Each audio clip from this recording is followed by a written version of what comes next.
era for American cricket began in 2021. There he goes into a dive! What a catch! The rise of cricket was celebrated across the country. Now, with big wickets and even bigger hits, the stars of minor league cricket are back and better than ever. Primus goes huge! Don't miss the nation's largest league competing for the biggest prize in American cricket. The Toyota Minor League Cricket Championship returns June 25th. You're watching the Toyota Minor League Cricket Championship, presented by Sunoco.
Welcome back to Broward County Stadium. The rains have finally cleared and the Fort Lauderdale Lions will take on the Orlando Galaxy in today's first match of a doubleheader.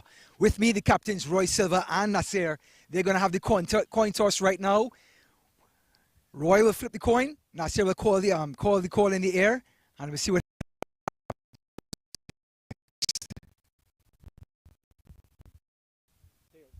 Tails is the call.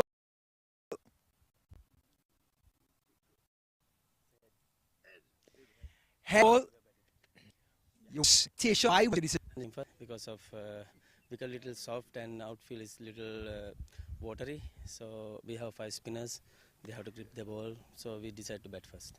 Looking at the conditions today and what happened last night, expectations, totals, what are we looking at? We are expecting it's going to be a low score game. We are expecting 130, 140. It's going to be winning score. Overcast conditions. Roy Silva has chosen to bat first. They'll take first strike. Thank you, Roy. Nasir? I'm happy to lose the toss, actually. We were double-minded in these conditions. The pitch looks nice, but outfield and conditions look wet and overcast, so I'm happy to lose this toss, so I don't have to think of bowling first or batting first. I mean, bowling and fielding in some overcast conditions could be actually quite nice. Now, we were pushing towards bowling first, and there were a few people thinking of, play free cricket because T20, but majority were towards bowling, so in a way we got what we wanted. I'm happy. So Roy says, looking at the conditions, looking at the pitch, 130, 140 is good enough. What do you think? Correct. I mean, these conditions are tough. Yesterday as well, when we played here, the ball stays low, it grips a bit. This is a different pitch, so we'll have to assess how it goes. But yeah, setting up a target, if you aim for a big one, you can come out short. So 130, 140 is a decent target. We have to do a good job to restrict them, probably under 120 if possible, and try to chase it down then. Thanks, Nasir. So, Fort Lauderdale Lions winning the toss. They have decided to take first strike. A lot of rain last night, a lot of moisture in the wicket. However, they think setting a target of 130, 140 will be enough to beat Orlando Galaxy. Stay tuned for the first ball in only moments. See you soon.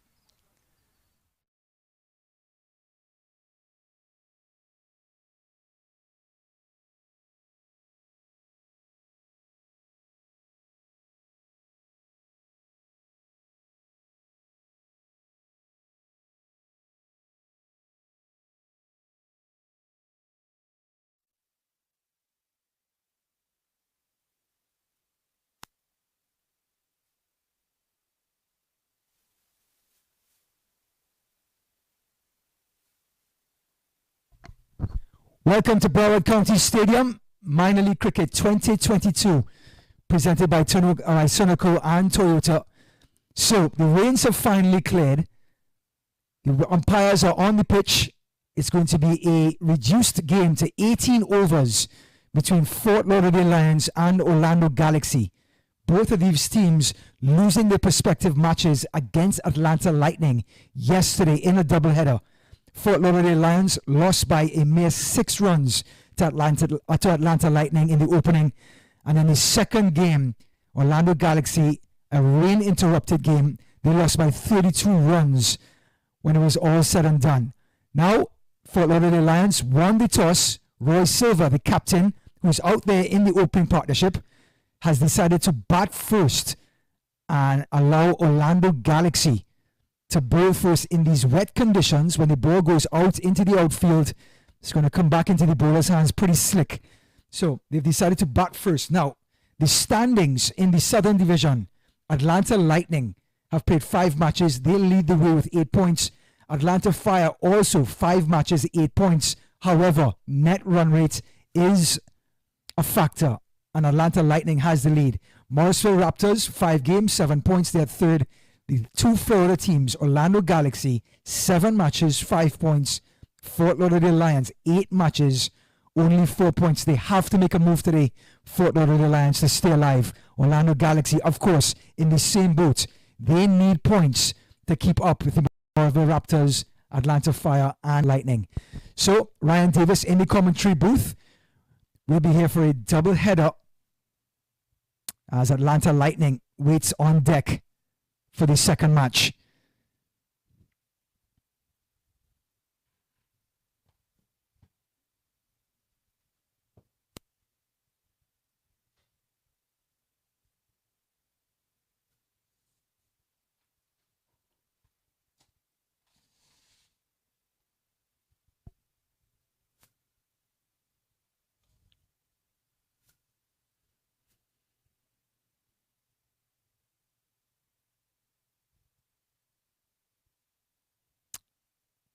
Taking a look at Roy Silva, animated as ever, the Sri Lankan international. He is now 3rd in points in minor league cricket, upwards of 930. He's 4th in points, rather, just in front of Rakeem Cornwall at 901. Chandapal is in front with 1,229. Bakar Yadram from Manhattan, 1048. And 3rd, Arful Hake at 999. Open batter with Roy Silva, none other than number 14, Kumar Reddyvalde, one of the all-rounders brought in to this Fort Lauderdale Lions team to try to have an impact. However, he has not the best of seasons so far, Valde, and will be looking to get off on a good start. Opening bowler, Sumit Shawat. He had a wicket in his very first delivery yesterday against Atlanta Lightning, and he's going to try to do the same today. So, the conditions are cloudy. 2 men on the boundary, a deep cover, and a 3rd man. Shawat to Valde, and it's outside off stump. Lets it go. Umpire believes that the batter could have gotten to it, so he does not call a wide. Dot ball, the result.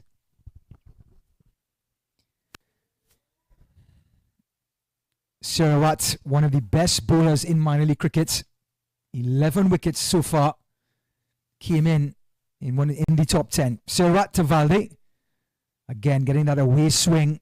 Valde cannot seem to pick up the speed of the delivery. 2 dot balls.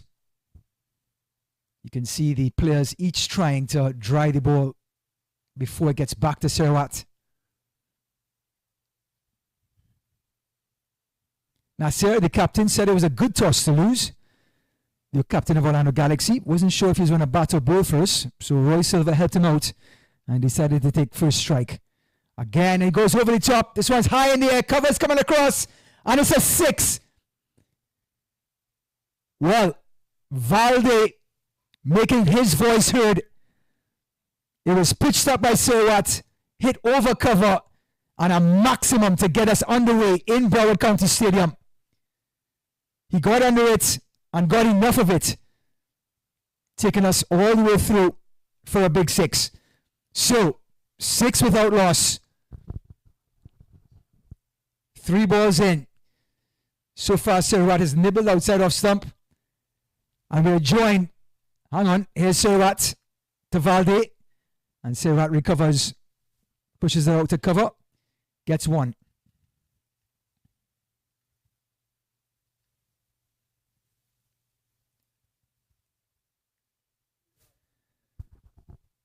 Seven without loss in the first 4 deliveries. First chance for Roy Silva to get a strike.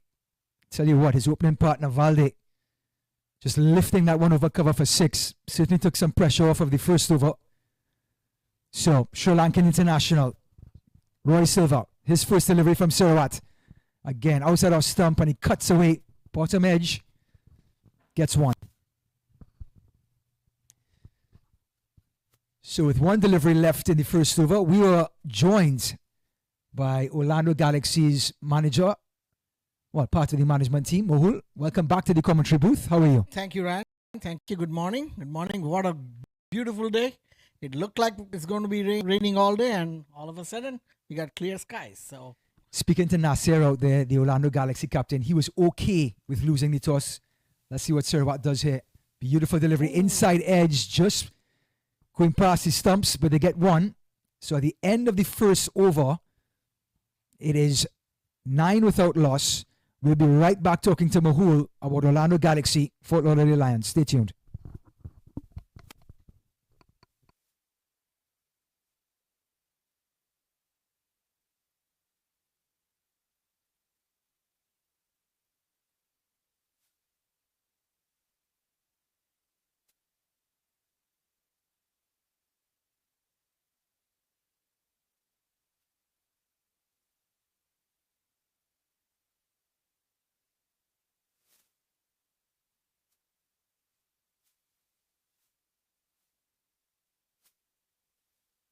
My son, he's so soft-spoken. Oh, yeah! Everyone says he's so good-looking, and he never forgets to call.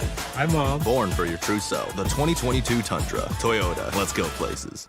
Stadium, Toyota Minor League Cricket 2002, presented by Sunoco. We're joined by one of the Orlando Galaxy management team, Mohul, and he will guide us as the Galaxy toss were asked to field a Sarawat first over, cost 9 runs, a maximum by this guy Valde getting a 6. And now we have Rohit Dutchin, the off spinner, coming from the far end, the northern end.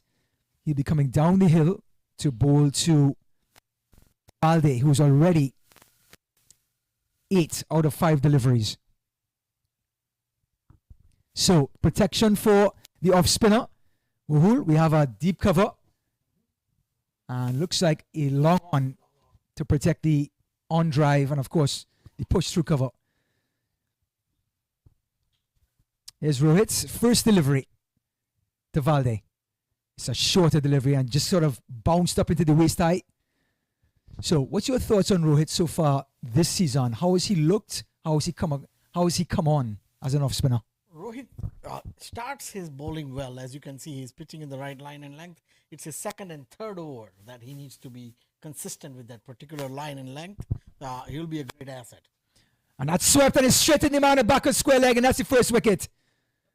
Prize wicket for Rohit. Was not the best of deliveries, but Vade, who was started off guns blazing, swept this ball straight to backward square. Orlando Galaxy strike first, Mohul.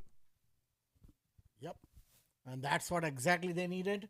The ball was not that great, as you said, but he got the wicket out of it. So it's a good ball at the end of the day. Correct. Hopefully we get a chance to take a replay, but let's take never an easy catch at deep backward square. Here's Rohit, and it was firmly hit by Valde and well taken in the end. Comrie Matthew.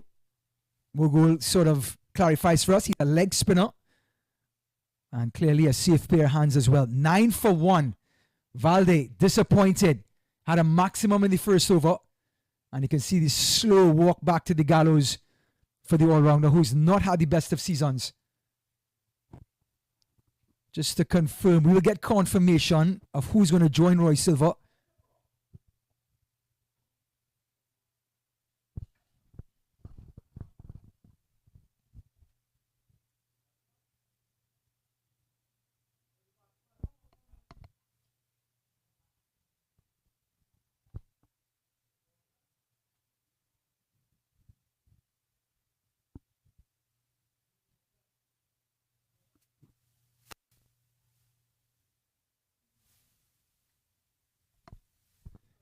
Incoming batter, Dean Morgan, as a result of Rohit getting Valde caught at backward square. That's another short delivery, and Morgan just whips it off of his hips. He's off the mark. So it looks like Rohit has a clear plan here. Play it short, up into the middle leg region, have the batter try to score in that area. And try to slow it down, spin it well, because the wicket is damp. The wicket is damp, so the ball will spin in the morning for sure. So let's see if he sticks to the plan. It has paid dividends for him till now. So Roy Silva, certainly the star of this Fort Lauderdale Lions team, 4th in points in minor league cricket. Former Sri Lankan international. He is the anchor. It's a shorter delivery, and he's got a hold of it. And that's going to be another maximum. We saw the plan of Rohit. Drop it short, make the batter work off middle and leg. This one was too short. This one, yeah. This one was extremely short for his line and length. So he paid the big price for it now. I tell you what, you can get away with a couple players in minor league cricket with a loose delivery. Silva. Roy Silva, one of the best in the business. He can build the innings or he can just cut loose. This one pulled over mid-wicket for the maximum. Another short delivery. This one on, just about off, on or off, outside off stump, coming back into the right-hander. That's the line he wants to bowl moving forward. Last delivery of the second over. And he pulls it again, this time to mid-wicket, but there's a man out there for protection. Silva gets the one after 2 overs, 17 for 1. Good start for the Lions. Yes.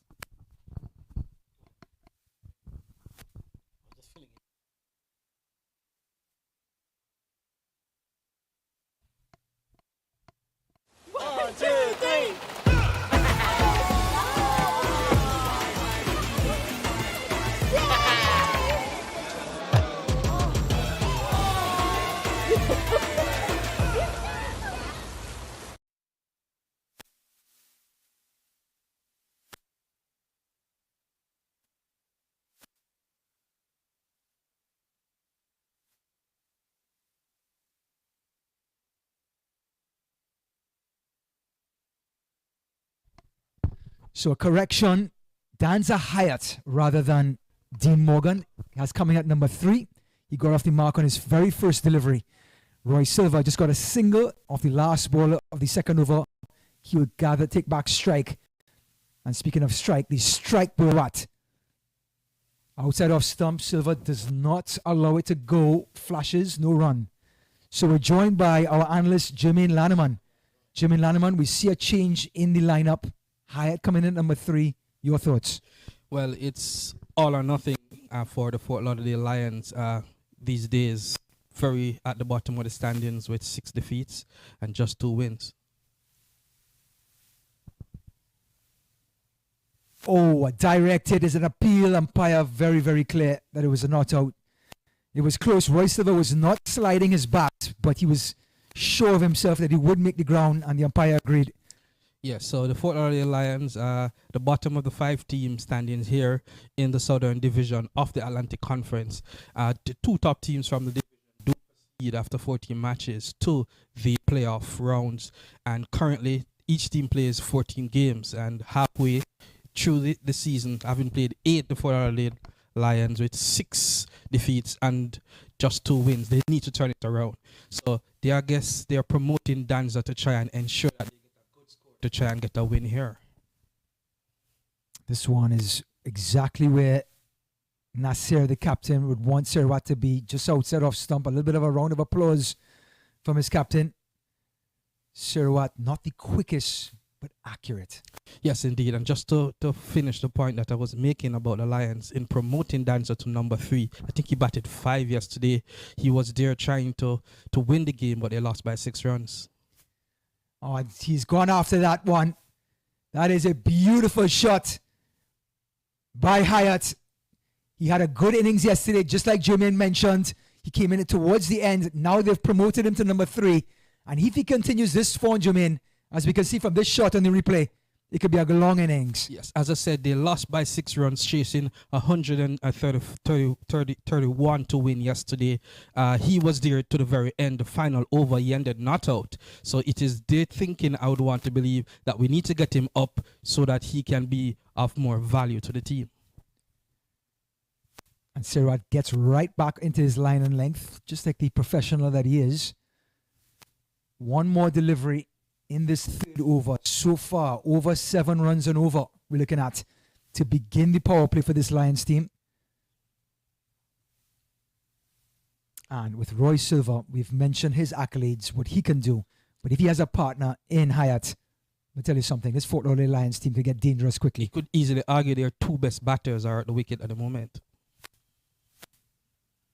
This one is on, middle and off, beautifully bowled. We love to call it a corridor bowler. So that's the end of 3 overs. We are 22 for 1. We'll be right back.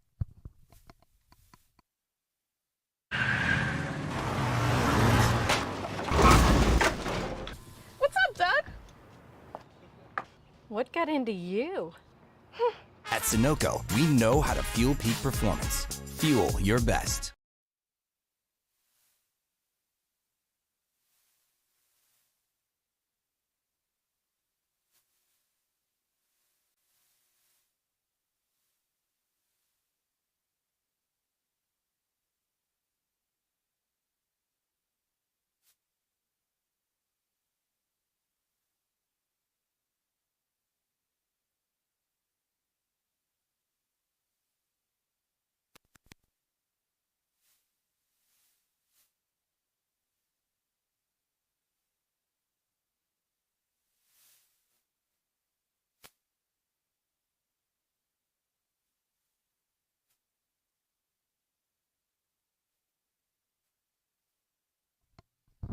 So, the very, very conservative and accurate medium pacer coming from the northern end.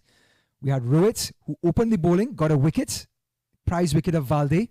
He's been replaced already, but Desai, very much accomplished medium pacer, will be bowling to Roy Silva. He has a deep cover and a long off for protection on the offside.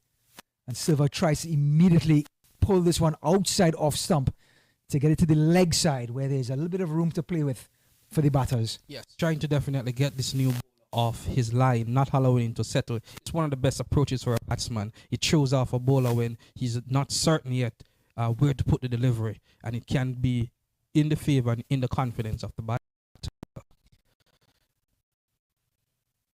Well, you heard it. Roy Silva trying to get on top of this eye, and there is a change. Recognizing Silva is willing to come across the off stump and play across the line to mid-wicket. They've now brought in the long off and played a deep mid-wicket for protection. Deep cover, deep mid-wicket.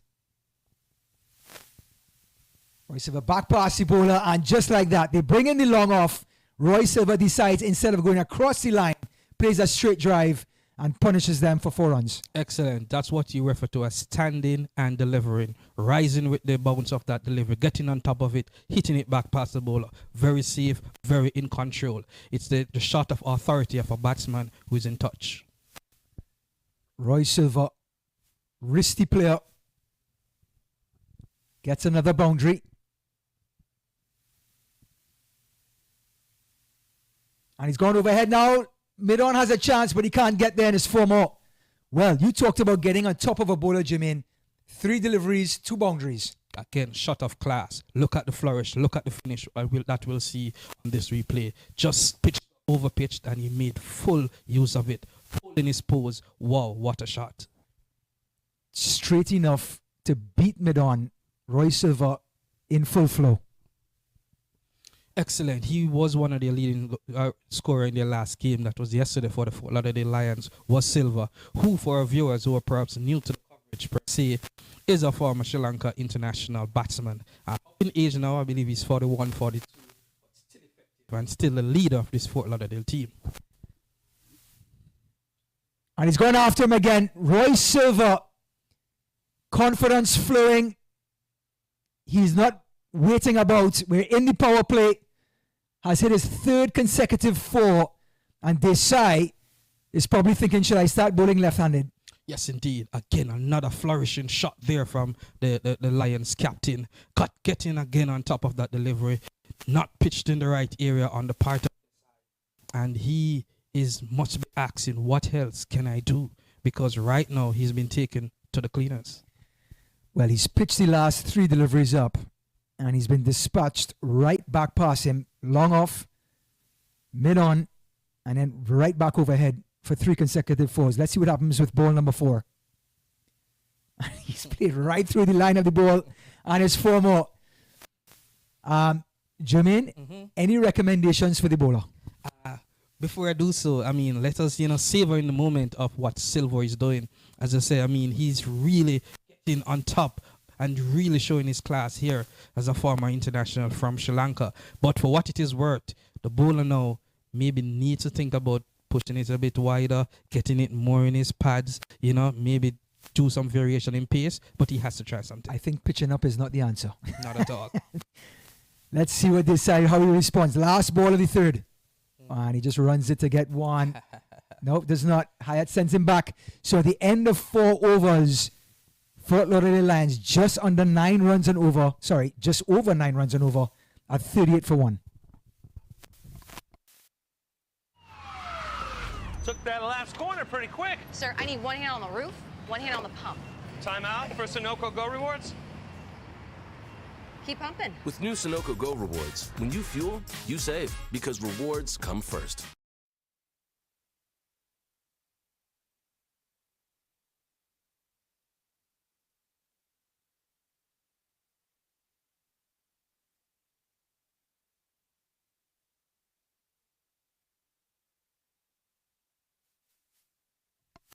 So, strike bowler himself, Sarawat, coming into this weekend as one of the top bowlers in the minor league cricket, and Nasser sticking with him for his 3rd consecutive over. And you can see why, Jermaine.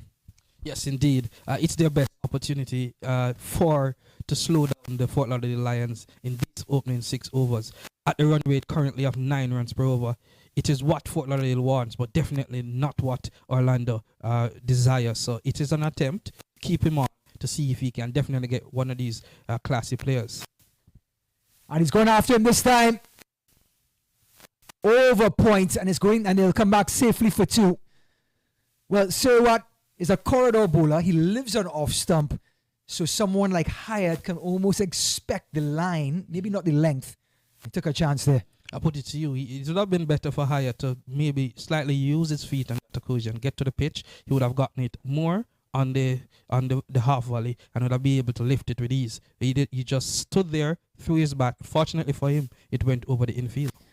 Well, the benefits of the power play. Here's Sarawat. Plays through the line again. The long off is out there for that exact reason. But these 2 batters are really starting to play through the line of the ball. It's the opening overs. They can afford to do that. Yes, in a 20-over game, the first 6 overs, a team would perhaps want to be scoring in an ideal manner 10 runs per over. If you get 60 runs in the power play, you have 1. If you get 8 per se for those 6, then you'll have 52 runs. So you want that start. You're reading Roy Silva's mind. He's gone across the stumps. A big appeal. LBW caught behind, and he's given out. Not sure if it's LBW or caught behind, but one of the two. When we look at the replay, we should get a good idea. But Roy Silva, the dangerous Roy Silva. Here it is again. Sarawat, as accurate as ever. Comes across his stumps. Leg stump, middle stump exposed. And that looks plumb LBW. Or even if it wasn't out LBW, it got a piece of the glove. Interesting. As per the captain there pointing out, Silva, that delivery appears as if it hit his arm and not necessarily his glove. And the question of LBW comes into play, though, Jermaine. I have to believe middle and leg were exposed. He was, plumb in front, off stump. Could be the call. Yeah, for me, did I hit the pad? Well, hit the pad first. Okay, I'm not sure if it hit the pad. Maybe we got a second look at it. But if not, and I know Silva is a fairly honest person. Let's see if it did hit the pad or it just bounced and hit his arm. So we're going to take a look here. Was there pad first or forearm? Comes across, hits him. Looks like it may have hit the forearm. Exactly. And that is what he was appealing there, the captain, saying, I didn't hit it. So, Dangerous Roy Silva goes 41 for 2. Orlando Galaxy getting a very important wicket. This one was getting away from them, Jermaine, in the opening overs. 4.4 overs gone. Still at 10, well, just under 10 runs and over. And Fort Lauderdale Lions still in control. Yes, a little advantage, you'd say, Fort Lauderdale here in the first opening 6 overs, referred as the power play. 25 runs were the amount that Silva just made. Very important. It's a decent start for the Lions, but to make a comeback for Orlando is what the captain wanted, and so said, so done. Like Jermaine said, 25 important runs by the captain to set the tone for the Lions. And now in the wicket, Javel Glenn. We have a lefty-righty combination. Let's see if that can throw Sarawat's line off. He has a long off and a deep cover to protect the offside. Pitched up, driven straight to Nasir at short extra cover. Nasir at that fielding position allows him to stay close to his bowlers, to encourage, to give some sort of permission, to also give them fielding directions. He may not be sitting in slip, Nasir, but that short extra cover region is just good enough for the captain. Again, great line and length from Sarawat. Can't get it away. 41 for 2. And that'll be the end of 5 overs. We'll be back shortly. वक्त आ गया है Lakshmi basmati rice को घर लाने का। Lakshmi extra long basmati rice. इसका हर दाना हो इतना लंबा, पकते हुए महके और प्लेट पे क्या खूब खिले। हाँ, मेरे घर लाने का।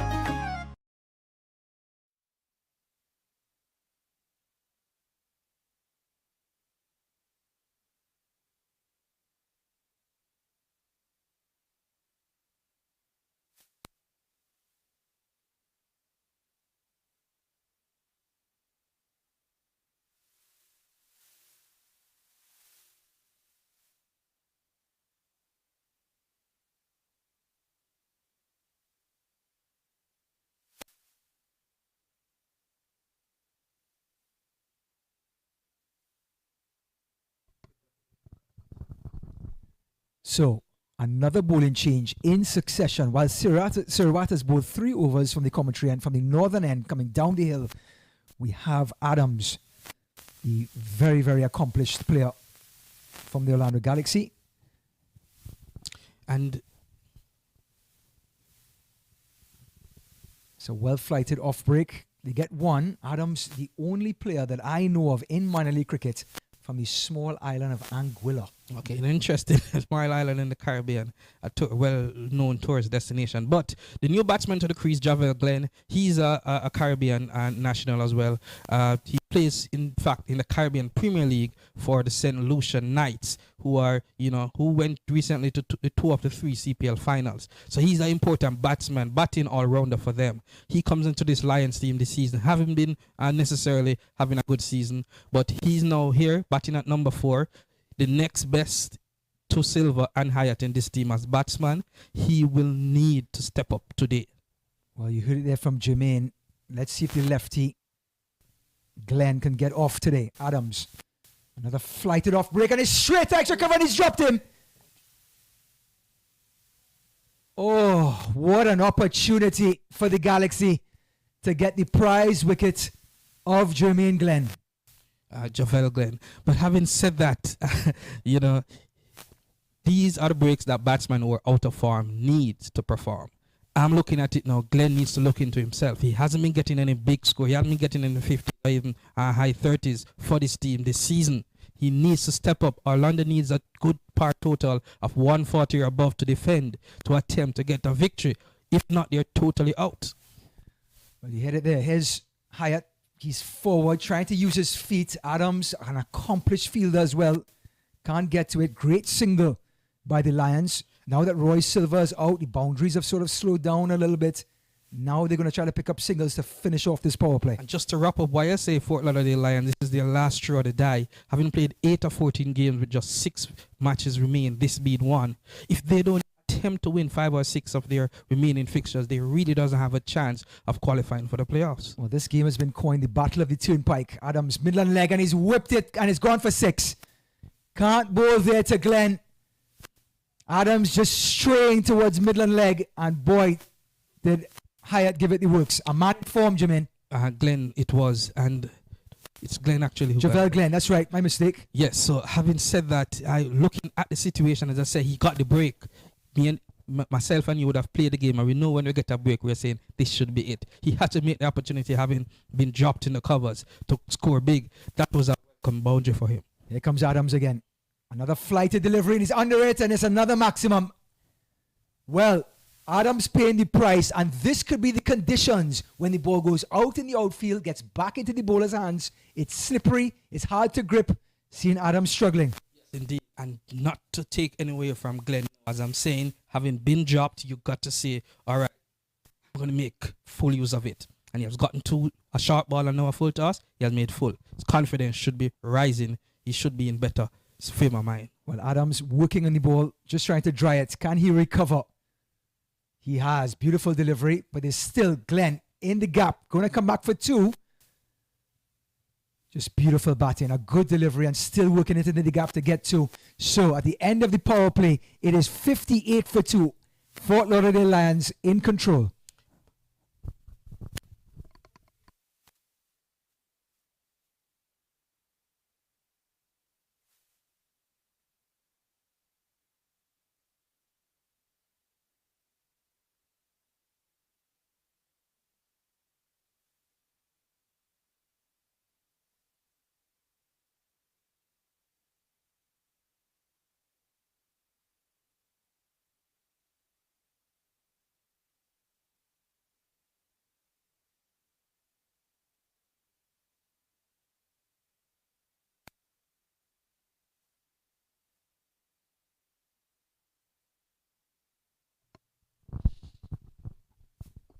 Welcome back to Broward County Stadium. Beautiful Fort Lauderdale. The rains have finally cleared up. The game has been reduced to 18 overs. The power play has now just wrapped up. Orlando Galaxy losing the toss and being put out of field. Lions winning, deciding to take first strike. Roy Silva, a quick fire 25. Power plays finish just under 6 runs and over. And now we have a change in bowling from the commentary end. We have, and I will get that name for you, it's a short delivery, and he's gotten back and cut it. Deep cover is out there. Perfect start. You don't want to argue. And perfect is a very good one. You want 10 runs to move up in your power play. The end of the power play. So we have the bowler, Nan Scathy. His first chance. Didn't get a chance to play yesterday. Now bowling to the left-handed Glenn, who is in form so far. Gets back and punches it. No run. We talked about before and during the break, Jermaine Glenn dropped on a mere 2 runs, on a mere 1 rather, and now, I said 2 maximums shortly thereafter. Can Nan Scathy slow him down? That's the question. And Nansaki gets the opportunity as the captain here for the Galaxy. Thry Nasir may try to, change the momentum because they have been under the gun since the start of this game. Nana Sakthi, it's a short delivery and guts the bottom of the bat. Jermaine Glenn was looking towards mid-wicket, but the ball went along on. Javel Glenn, sorry, my co-commentator's name is Jermaine, and for some reason I'm calling Javel Glenn, Jermaine Glenn. So Javel Glenn gets his single, 16 off of 9. As we watch this. Hyatt, the righty, plays through the line of the ball. Doesn't get all of it, but long on's there for 1. So it is a start that Fort Lauderdale Lions would have won, arguably the dream start. You won 10 runs per over in the first 60 runs. They got 58. That is what you want from your opening pair and even your first wicket. Now it is for them to pace their innings and try to triple this to 180. A short delivery, a quicker delivery by Nana Sakti. Now, what does that mean now, though? Does that mean that they... Well, we're going to get back to it when the over resumes. 62 for 2. After 7, Hyatt 12, Glenn 17. We'll return.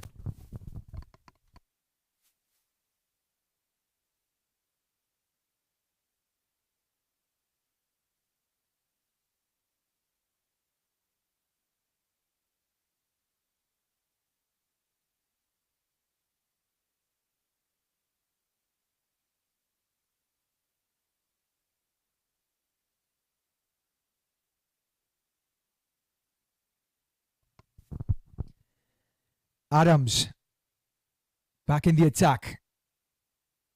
Had a rough go in his first over. Being hit for 2 sixes by this man, Jermaine Glenn. Also was dropped the ball before those 2 sixes. Now can Adams get a grip of the ball, literally, and tie Glenn down. Glenn is forward. And they're going to get a run. Everyone is out on the boundary on the onside. For our viewers, for the lefty, there was a deep square leg, a deep mid wicket, and a long on, and then a long off and a deep cover. Now for the righty, as the field now changes, there's a deep cover, long off, protection on the offside. Onside now for the off spinner is a long on, deep mid wicket, and a deep square leg. 2 batters come halfway, have a discussion about a plan. And as we were talking, Rick, gotten 60 per se runs in the pot of this Innova affair. It now means that if they were to triple that and get 180, they would be definitely large and in charge. Adams beautifully bowled right into the pads of the righty, but they still get a single. So the dream start, we talked about it in the power play. Only 2 wickets down. Do the batters force the issue here and continue the run development, or do they sort of play the ball on its merit? In an ideal situation, with 6 overs gone, you have 2 innings. I would say the next 6, you go for 1 run per ball, you go for 6 runs per over, arguably pacing yourself. And then in the latter 6, you go helter-skelter to try and go 10 runs per over. Adams with a shorter ball, but Glenn can't get a hold of it. We saw him make the most of some full tosses from Adams in the last over. This one a shorter ball. You would expect it to end up in the parking lot. Didn't.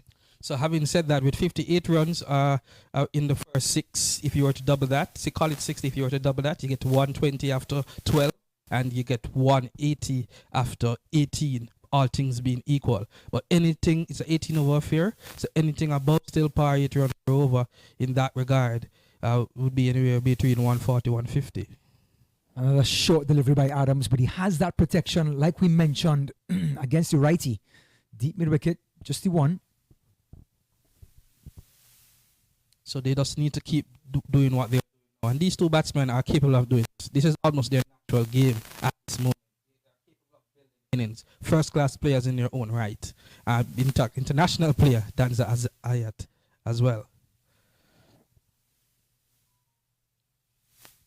Well, it's a bit of a half-hearted appeal by Adams. Umpire not interested. But so far, it's a good recovery over by the off-spinner. 4 singles, a dot ball. Can't ask more if you're a captain. Here comes the last delivery of the 8th over. This one's flighted. Glenn down the track. Even though he used his feet well, got trapped a little bit. And that takes us to the end of the 8th over. 67 for 2 in Broward County Stadium. We'll be back. 1, 2, 3.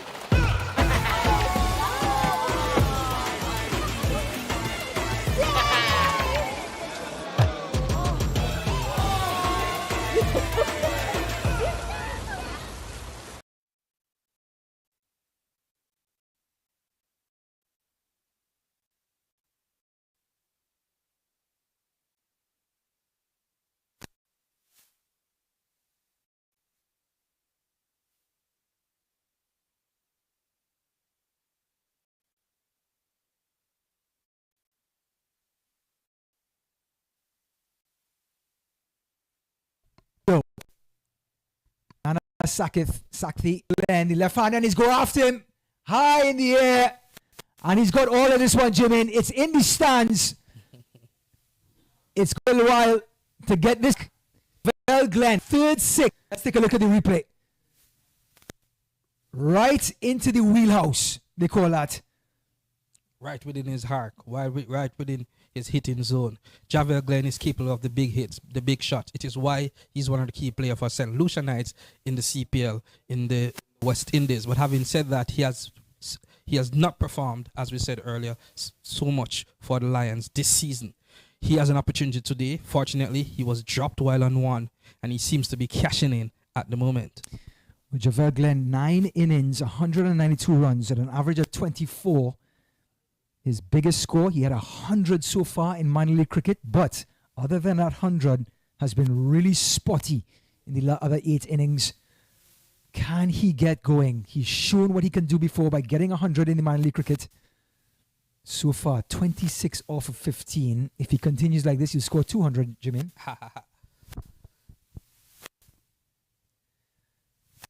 So Nana Sakthi drops this one a little bit shorter, tries to throw off Glenn, just varying the length. And this is what we speak of when we speak of confidence. Batsman, that's what you want. And this one is wide outside of some deep covers there, and he's taken the catch. No, he's dropped it. Man. Hang on to it for a second, and then it came out. It was a tough catch. Here's the replay. A lot of width, got all of it. Glenn got his 2 hands to it, but put it down. And that's going to be a valuable third chance for Javel Glenn. Yes, indeed. A difficult shot. Always running in and trying to dive forward is a hard. But he got 2 hands. He should have held on. You'd want to think. So they get the one, and the righty, Hyatt, just gets his single, gives Glenn another chance at Nana Sakthi. So we have a 6, a dot, and 2 singles so far in this over. 75 for 2. And Glenn all of a sudden has moved to the top scorer in the innings with 27. Quick scoring on his part of 17 deliveries. Oh, and this one has beaten him. Well flighted delivery outside off stump. So 8 in the over. Still only 2 wickets down. Fort Lauderdale Lions. Javel Glenn dropped twice. An easy one to begin with, and then a tough one out in the deep. Can he make the Galaxy play? A shorter delivery, pushes it back to the bowler, and he's beaten the bowler. They get a single. Sakanthi doesn't like it. And that is the end of 9 overs. 76 for 2. Lions on top. My son, he's so soft-spoken. Oh, yeah. Everyone says he's so good-looking, and he never forgets to call. Hi, Mom. Born for your true self. The 2022 Tundra. Toyota. Let's go places.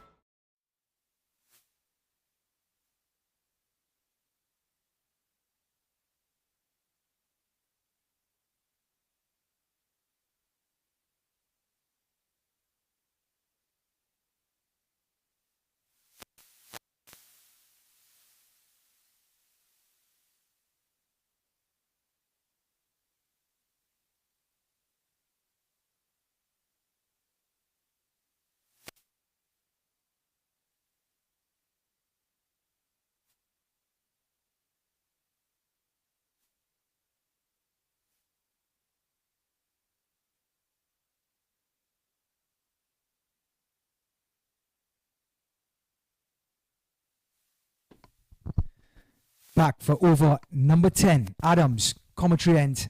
So at the far end, and he's gone after this one. It's another 6.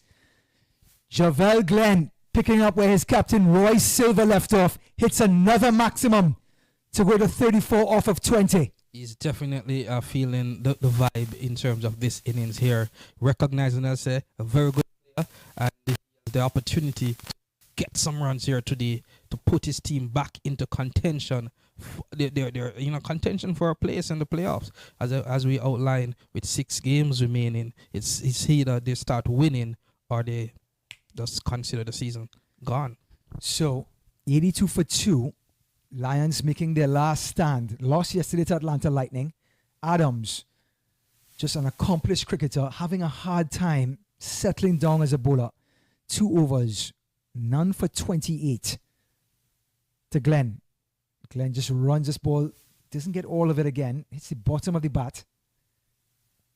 But you can see the aggression, you can see the positivity from Glenn trying to score. He has 100 in the league already, so he's of the mindset that once I get a start, I'm going to make full use of it. So I guess that's the attitude he currently has. Adams, Glenn. This ball a lot closer to Glenn, just the one. We know Adams, if he does settle down, has a nice high action, can keep the ball flat and tight, but has had some problems with the grip. And with Hyatt playing more of an anchor role, let's see what his attitude is to Adams, who's decided to stay around the wicket to the right-hander. It's ball towards mid-on leg. Beautiful defensive bowling by the off-spinner, just the one.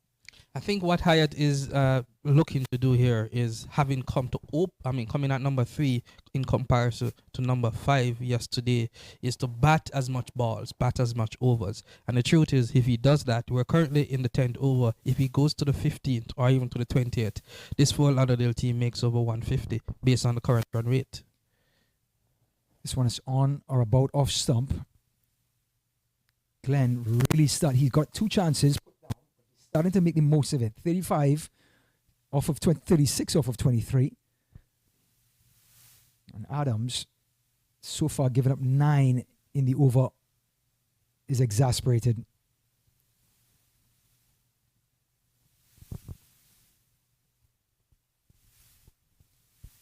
Last ball of the 10th. And Adams checks his run.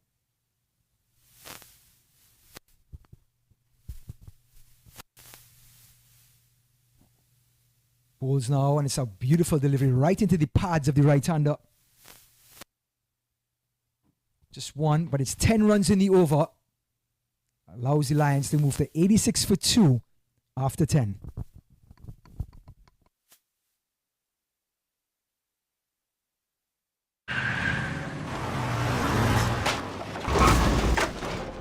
What's up, Doug? What got into you? At Sunoco, we know how to fuel peak performance. Fuel your best.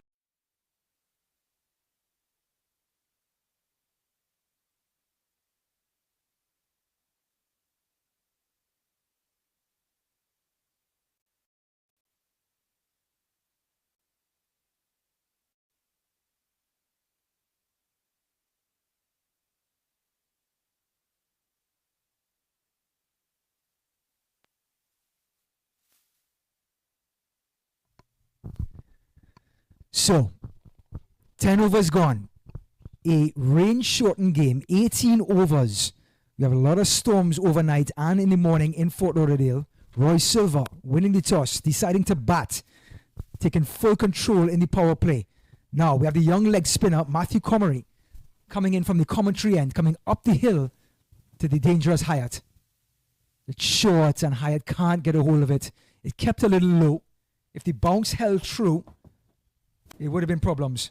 Yes, young Comrie, a youth player from Jamaica in the regional under 19 from the West Indies. He's here doing his stuff. Beautifully flighted delivery, and he's got under it, but he has a lot of protection on the onside. A deep square leg, a deep mid wicket, and a long on for the right-hander. Now, with the left-handed, right-hander combination, let's see how he adjusts and how the field adjusts. For the left-hander, there's going to be a long off, deep cover, a long on, a deep mid wicket. And let's see if Nasir pushes a 5th person out of the boundary. He does. A deep square leg. So the protection, deep square leg, deep mid wicket, long on the onside. And on the offside, a long off and a deep cover. They have seen what Javel Glenn can do with the blade in hand. So they are trying to give the young Comrie a lot of protection. But let's see what happens. And he's dropped it a little bit short, and Javel Glenn can't believe he didn't get a hold of that. Yes. Short, spinning into him. You know, under normal circumstance for a left-hander, you lift that over mid-wicket. So he would feel that as he's rehearsing his shot, that he has missed out. But Comrie, for what it's worth, need to get this delivery more pitched up and in better areas, which challenges the batsmen more. Comrie, again, doesn't get a hold of it, and he's whipped through it. The deep cover is there, and what a catch! What a catch by Manav Patel, rather. He is quite the player. All-rounder, extreme. And he ran around there and took what was an extremely difficult catch. Made it look easy. We've seen this a lot in cricket. That's a bad ball, Ryan, to begin with. Short and wide. Danza Hyatt not into the position and just threw his bat at it, not getting any amount of hold onto it to lift it over the boundary. It's not, I would say, a recommended shot. However, it's welcome scenes for Orlando because they have now taken the prize wicket of Hyatt for 18, and I feel as if they can now get back into the game. Well, they certainly have. Hyatt back in the pavilion, 88 for 3. Great catch by Manav Patel out of the boundary to bring the Galaxy right back into this game. And bringing back is a good point because what we now see is that the captain, Sri Lankan international, the Silva, he was out for 25. Danza Ayat, and now out for 18. These are the top 2 batsmen for Fort Lauderdale. Yes, we have Javel Glenn, who we know is capable and who has a century at this level and is currently making use of the 2 drop chances of him so far on 37. He can bring it, but it opens up their middle to lower order who has not been firing all season long. So Orlando will feel, okay, we should be able to get back into this game. Well, 88 for 3. Orlando Galaxy had to pull the brakes up somehow on Hyatt and Glenn. Hyatt, the man who was anchoring the innings between the two, held out to Manav Patel at deep cover. It must be noted, however, Fort Lauderdale having lost 3 wickets, they are going well in terms of their scoring rate at 8 runs per over. Remember, this is an 18-over affair due to the weather delay earlier today. But having said that, new batsmen will have to take some time, at least the new batter now will have to take some time to acclimatize and be a partner for Glenn and for them to see if they can get to a total, which would be challenging for 18 overs of 150 or more. Well, we're into the... it's not by any imagination the tail end, but we're into the all-rounder side of things. The designated batters, the only one left there is Glenn, and we have Vinakota facing his first delivery.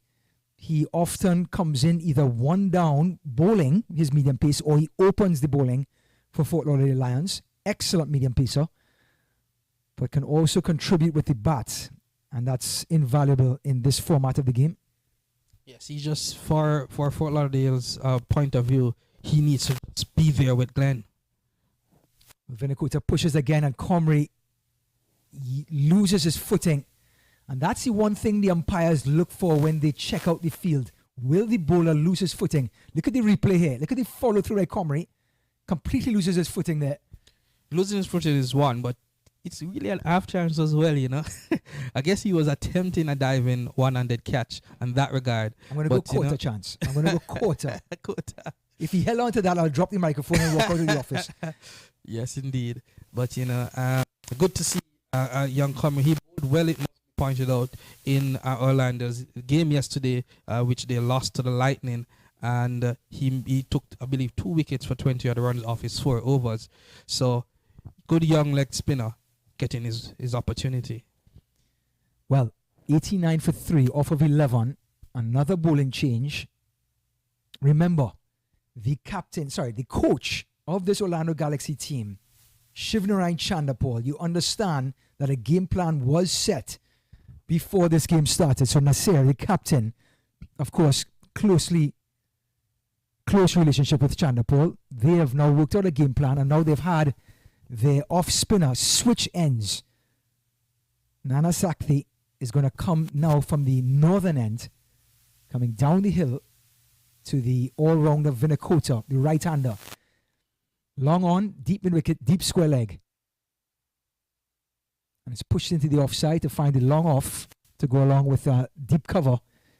Is the 5 men on the boundary. Excellent. I mean, I want to say excellent playing by Vinakota, because this is what you want with a Javel Glenn, the big hitter, or the big hitting batsman per se.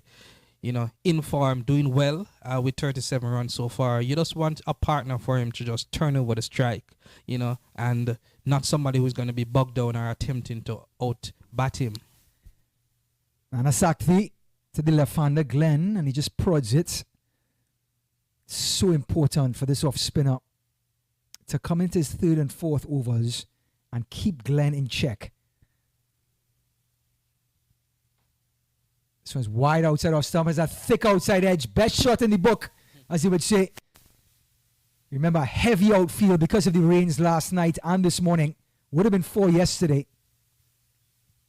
Fortune favors the brave. Going hard if it was Glenn there, getting the thick outside edge and coming through for a double.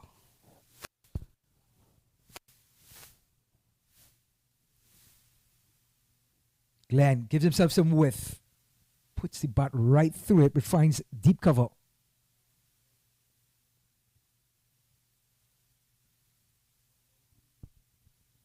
So the righty-left-hander, lefty combination continues.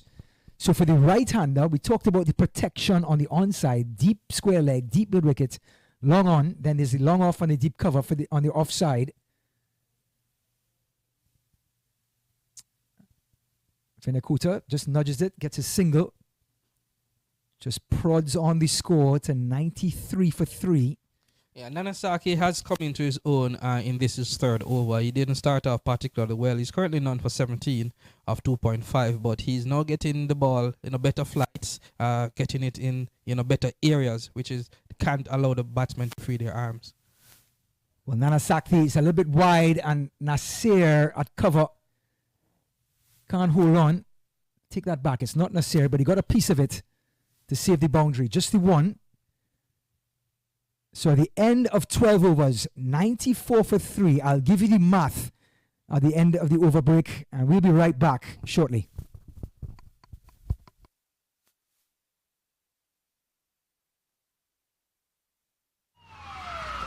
Took that last corner pretty quick. Sir, I need one hand on the roof, one hand on the pump. Timeout for Sunoco Go Rewards.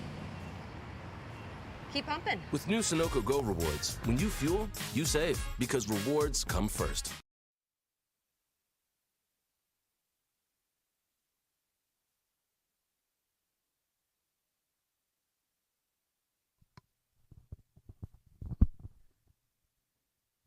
Back, Broward County Stadium in beautiful Fort Lauderdale. Matthew Comery coming from the commentary end. Rain-shortened game, 18 over affair. Lions winning the toss, deciding to bat. Galaxy on the field, and he's gone after it. Glenn again gets all of it. It's back into the stands, hits the roof. Well, oh well, they are pumping the brakes on the turnpike. Comery drifting onto the pads of Glenn, and the big man swings that big bat, and it's good night. Enjoy the flight.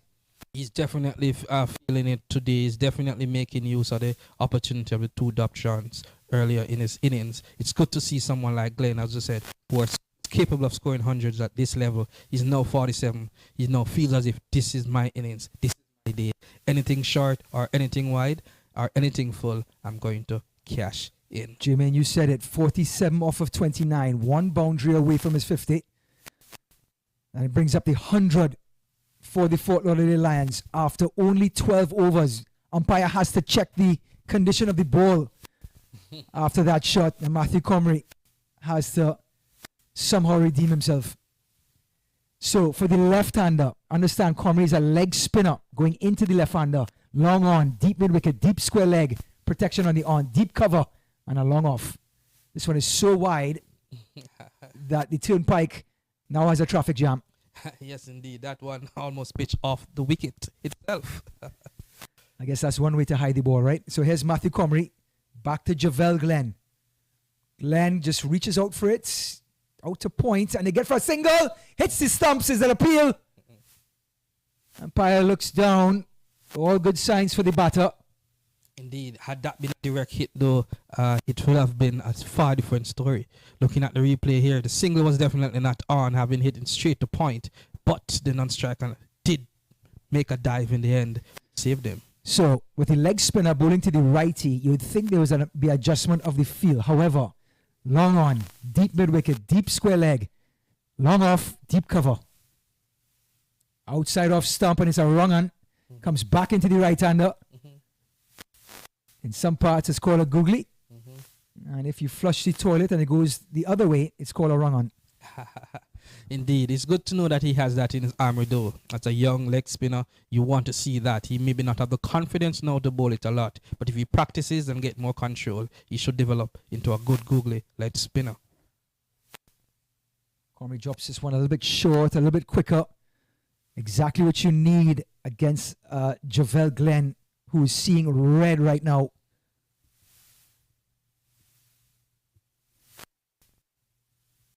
Comrie, Glenn. Short again, and he whips through it. 1-4 runs, no chance. 50 up for Javel Glenn. What a knock.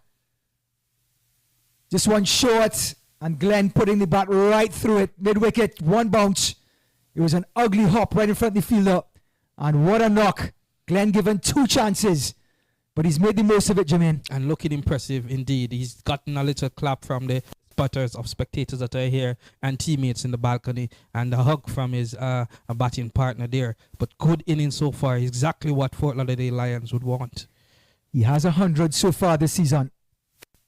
Turns the ball to mid-wicket, gets 1, exactly what you're supposed to do after you bring up a landmark 50 or 100. Just to let the bowler know I'm here and I mean business. And I'm not going to miss out on this opportunity here to get 3 figures. 13 overs gone, 109 for 3.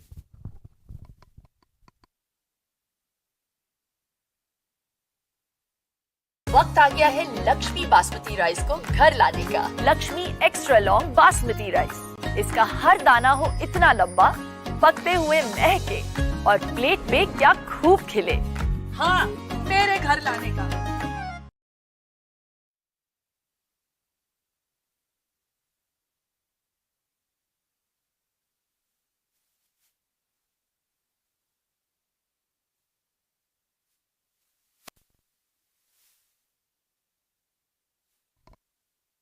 So, the man of the moment, Javel Glenn, 53 off of 33.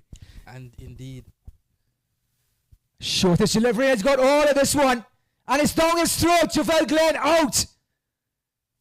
He got all of it, Jermaine, but straight down the throat of long on.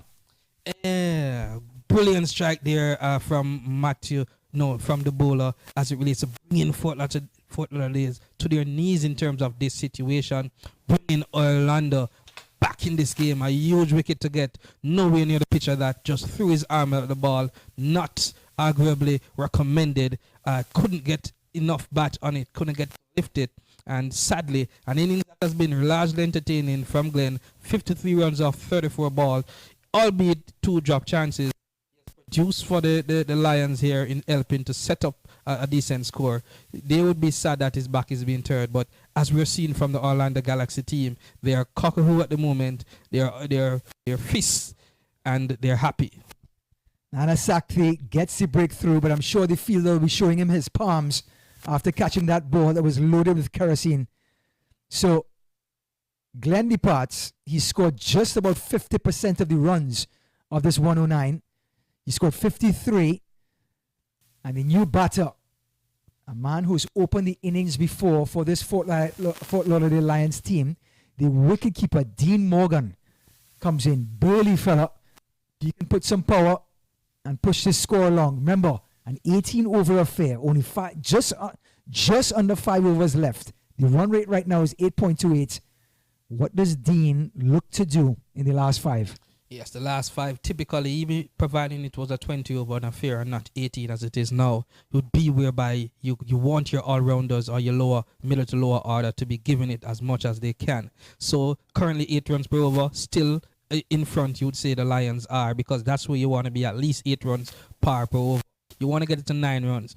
9, if you're fortunate, you get it to 10. 10 runs would carry them to 180. 9 carries them in the region of 170 and 160. So a total of 160 or above of 18 overs is on the card and Lauderdale. So Morgan's first delivery, a beautifully flighted delivery by Nana Sakthi. Understanding it's a new batter, you can give it a little bit of air. And he did exactly that. So, Morgan, can he redeem his season? Again, Nana Sakthi not withholding the flight. Morgan, specialist batsman, he has opened for this team in the past. He was demoted. He's now batting at 6. What can he do? Shortish delivery, adjusting his length. Morgan's off the mark. 110 gives Vinakota a chance, who's seen 5 deliveries so far. But like we talked about before, Vinakota an all-rounder, not a designated batter per se. Let's see if he can push on with the boundaries. It's clear now that they don't need just singles, they need well. Wide delivery, what the umpire says, unless there was some batter onto it. Yep, the batter did get some of it, so it's just going to be a single. Got away with a loose one.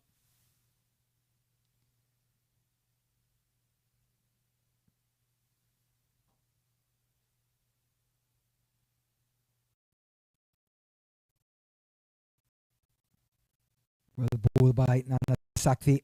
He's with us for just the one from it after 14 overs, 110 for 4. Nana Sakthi.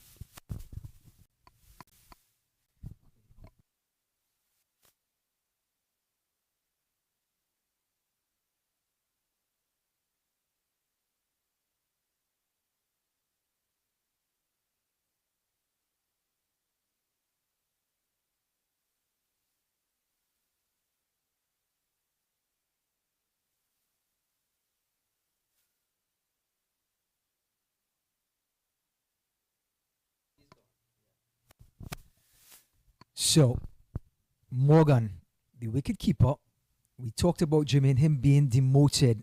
What will suffice or encourage a demotion? What sort of figures we're looking at here? He has had a poor season. He has played 7 games. He has averaging just 8 runs. You cannot beat that for an opener. He's lucky to actually be in the team. His highest score so far is 27, but he's not doing well. 7 matches, 50 runs. Not well. Comrie's a short delivery, and Captain Nasir applauds the fielding, the effort. But the fact that he's an opener suggests he's one of their, potentially, he should be one of their better players. Who knows, maybe like Glenn, he'll get off today and get back some form.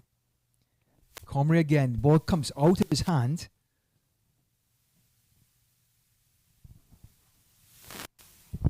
And we'll try again. Matthew Comrie. It's flighted delivery. Sort of caught Morgan by surprise. Morgan thinking of 2, doesn't get it. Yes, kind of, slow in that one. That was a lob more than anything else from the spinner there. If not a little loop hanged in the air, that is what would have surprised Morgan. But he held his own and just pushed it into the vacant cover area. He needs to get off. As he's practicing some hitting, rehearsing some hitting. Let's see if he can come off today, Morgan. And there's a cut shot by Vinakota. They get 1. Just want to remind everyone, rain shortened game, 18 overs. A lot of storms last night and this morning in Fort Lauderdale, Broward County area. First game of a doubleheader. Second game, Fort Lauderdale Lions will take on Atlanta Lightning, who won their 2 games yesterday. This one is a shortish delivery. It sort of scooted on to Morgan. It's almost that's been a flipper. I'll be impressed if it is. It did slide on. If we have seen whereby he tries Comrie so far the googly, if he does as a slider, he has a decent armor as a young leg spinner. This one again, not holding true the bounce. Consequently, Morgan gets underneath the bat, sort of the bottom part of the bat, just the 1. So good going there from Comrie in a stage whereby the run rate is now falling for the Lions. Galaxy is on the up. Oh, he's gone after this one. Got all of it, but there's protection. Just the 1. And the spinners are doing the business for the Orlando Galaxy. After 15 overs, only 3 overs remaining. 114 for 4.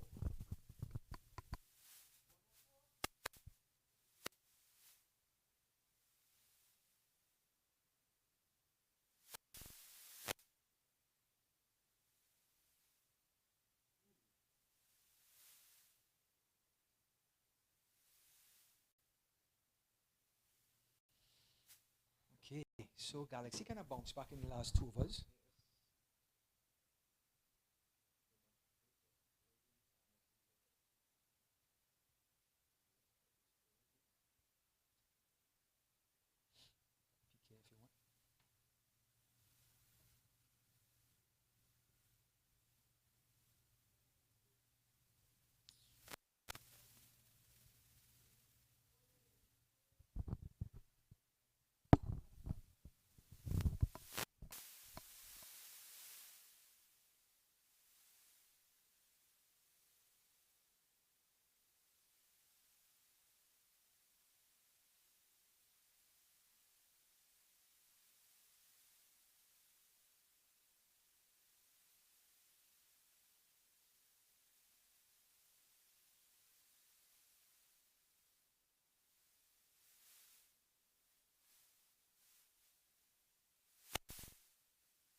Beginning of the 16th, want to remind everyone, our viewers, rain shortened game, 18 overs.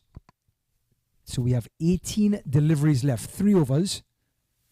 And we have the man himself, Manav Patel, left arm medium pacer, extremely accurate, coming down the hill to Vinakota. And as I say that, he bowls the ball into the next pitch. Yes, so good comeback here from the Orlando Galaxy team. At one stage with Danza Hyatt at the crease and Javel Glenn, this Florida Lions team was looking at a score of 160 or above. They were going at 9-10 runs per over. The current run rate has been reduced to 7, and they could end up making in the region of 130, 140. Patel finds his line and length. He plays through the line of the ball. Deep mid wicket is there. And they're going to come back for 2. Vinakota trying to get to push on a bit, playing across the line, going with the natural swing of the left-hander. Not as dangerous as you think, but the protection is there for the left arm seamer. And just in completing that summary of the innings, if Orlando was to keep this team to a total within the 130 range, it would be a comeback, and they would feel like after 18 overs, they can get that. And this one is off the top part of the bats, and it lands safely between long on and long off. Another 2. May not be getting the boundaries, but 4 runs in 2 balls. You'll take that if you're Lions. Yeah, and at 7.76, just to complete, they would still want to be scoring at 8 runs. So if you score 8 runs batting first, you feel as if you're in control of the game. And because of the heavy outfield, because of the storms last night, you have to believe that's enough runs to defend. This one's a wide delivery by Patel, having a hard time getting his line. Very unlike his personality. Had a chance to meet him when he played with the Florida Beamers, and I spoke with him before this game. One of the gentlemen of the sport, and by the way, has a master's degree in computer science. So if you don't want him to open bowling for you, you can have him address your computer concerns. Manav Patel.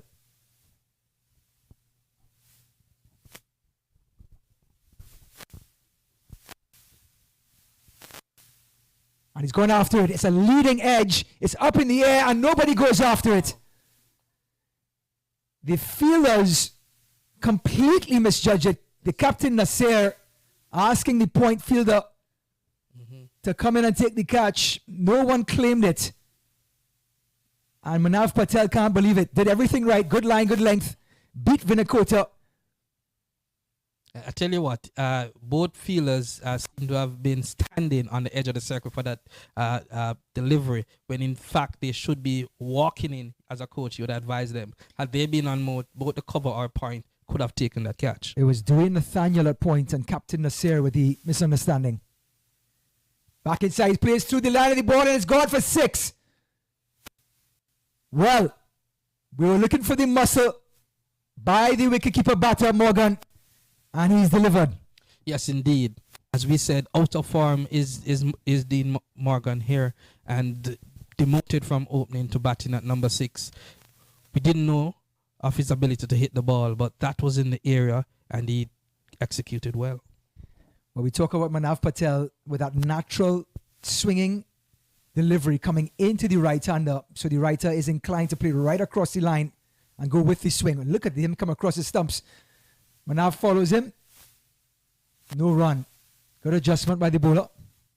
Recognizing that we're just 1.2 overs remaining, just 8 deliveries. So it's a situation whereby Morgan has to be throwing his bat, and so far so good. Patel, slow delivery, was a full toss. Long on comes across. Patel got a finger to it. They got a run out in situation. Is he out? Yes, he is. A suicide second run. And they get the run out. The most dangerous man on the field, Adams, at long on, threw the ball exactly over the bail. And Manav Patel whipped it off. And they get the run out. This is what happens when there's pressure in the back end of an innings and players are attempting runs. Definitely that 2 wasn't on. But Morgan would have felt that because he's perhaps the more established batsman, wanted the strike, and eventually Desai getting run out here. Run out. I think you're right, Jermaine. I think Morgan was the one pushing to get back in strike, like you said. And that caused Vinakota to get run out. But it's a team game. One of those things where you sort of force CSU. They have wickets in hand. So here they come. And look at this guy, Adams. One fluent motion. And look at the throw. Bam, bam. That is what you want from a field. Vinakota back in the pavilion. Run out for 11 off of 12 deliveries. Morgan still out there. 10 off of 129 for 5. 1 remain 16th. Only 2 overs left after this. And the new batter, we will confirm, for the Lions is Masood Mohammed. Left arm spinner. And let's see what he can do with the bat. I think the most important point you mentioned is in the team sport. And if it is that they're more established batsman is Morgan and perhaps the better hitter in the team in these last 2 overs, then you'd perhaps want him to be there and not so much So, Manav Patel to Mohammed. Wide outside of sorry, Morgan rather, and that's straight to Nasir. Boy, did that come with fire on it. So, the end of 16, only 12 deliveries remaining. 130 for 5. Fort Lauderdale Lions. So far, so good.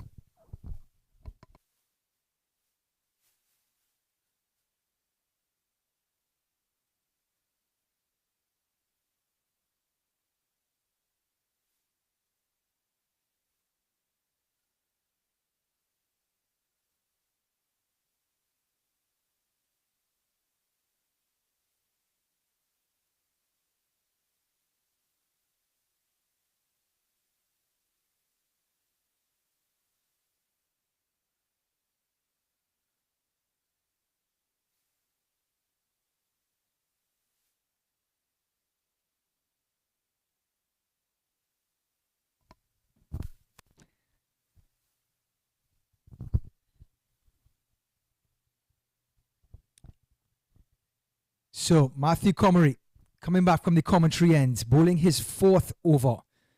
He is 1 for 21 to Morgan. Beautifully bowled as a leg spinner, drifted right into the pad. Not too much flight, quick enough. Just the one. Remember, rain shortened game. 12 deliveries, that was one of them, 11 left. And looking at the game, Fort Lauderdale would feel okay with what has happened so far in this innings with 16.1 overs gone. They're scoring at 8 runs per over, 131. That's the par. And they still have the opportunity to up the scoring. Oh, it's a top edge. It's high in the air. And it's going to land safely. It was an awkward ball to catch for Sarawat. So the left-hander, Mohammed, survives, goes with the turn, gets the top edge. Sarawat loses the ball because it's over his shoulder. It's probably the hardest catch to ever take. And here's Comery back into Mohammed. And he goes out over it with his spin again, and he gets all of this one. Over by the tractor. And it's a 6. Exactly what the doctor ordered. As we said, they're doing well in terms of their scoring rate. They're making most of the opportunities. The perfect start they got firstly from captain the Silva, Hyatt, Glenn, and now at the back end you have the all-rounders who are coming. Good shot getting underneath that delivery. So Mohammed already beating his total runs for the season. Had 6 runs from 6 matches. thus far in minor league cricket. He has 8 from 2 with a double and a 6. Comrie. The reverse sweep now. Well fielded by the fly slip. They're going to come back for 2. Would it be a run out? And there's a place, a direct hit. Not out. Oh my. The speedy Mohammed makes it home. Speedy is a good word.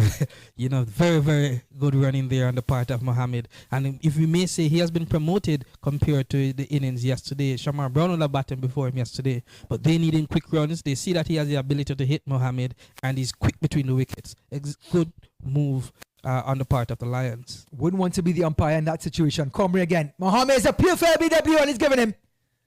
Mohammed dipping into the well one more time, trying to tell the batter, the umpire, he got a piece of it. Umpire only has one look. And in his eyes, the most important eyes, he's out LBW for a quick fire 10. Yeah, see, that should have been a good addition for the Lions team. But let's see here on the replay if what happened. Pitch outside the line stump, same outside of off stump. He put. Have to believe Mohammed feels hard done about that. Yes, it's a tough decision to give, but the umpire, in his judgment, thought the ball would have done enough to hit the wicket there. But so far, so good. You still want to save for the Lions, who still have 4 wickets in the tin with 1.1 over remaining. They are currently above par at 8.44 runs per over, and if they can, in the last over, get another 10 or 12 runs, 9 runs per over, which would indeed be ideal, if not perfect, for an 18-run game, 18 overs game. If I'm not mistaken, it's the little all-rounder, Shamari Brown, coming into bowl. Excellent left-arm orthodox bowler. He comes in to face the last delivery of the 17th, only 1 over after this. So, if you're Morgan, do you take the single, Jermaine? I mean, any run counts at this point. Here's Comrie to the left-handed Brown. And that's a wide delivery. Exactly not what the Galaxy needed.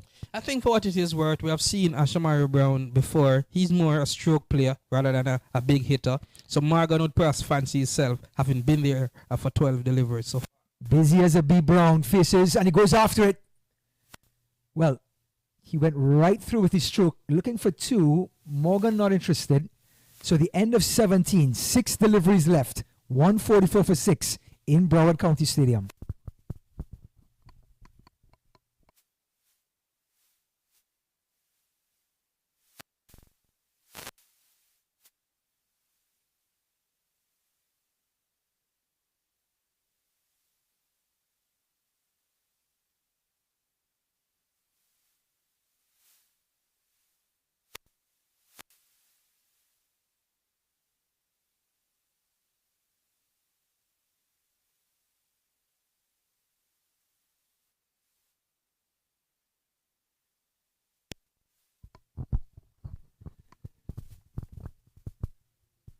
looking at the situation here as we enter the final over, Ryan, it's a game whereby both teams are at the bottom of the standings here in the Southern Division, as we highlighted. So, you know, it is important that they go for this victory, and good knock so far for Fort Lauderdale in trying to setting up things. But however, can Orlando strike back?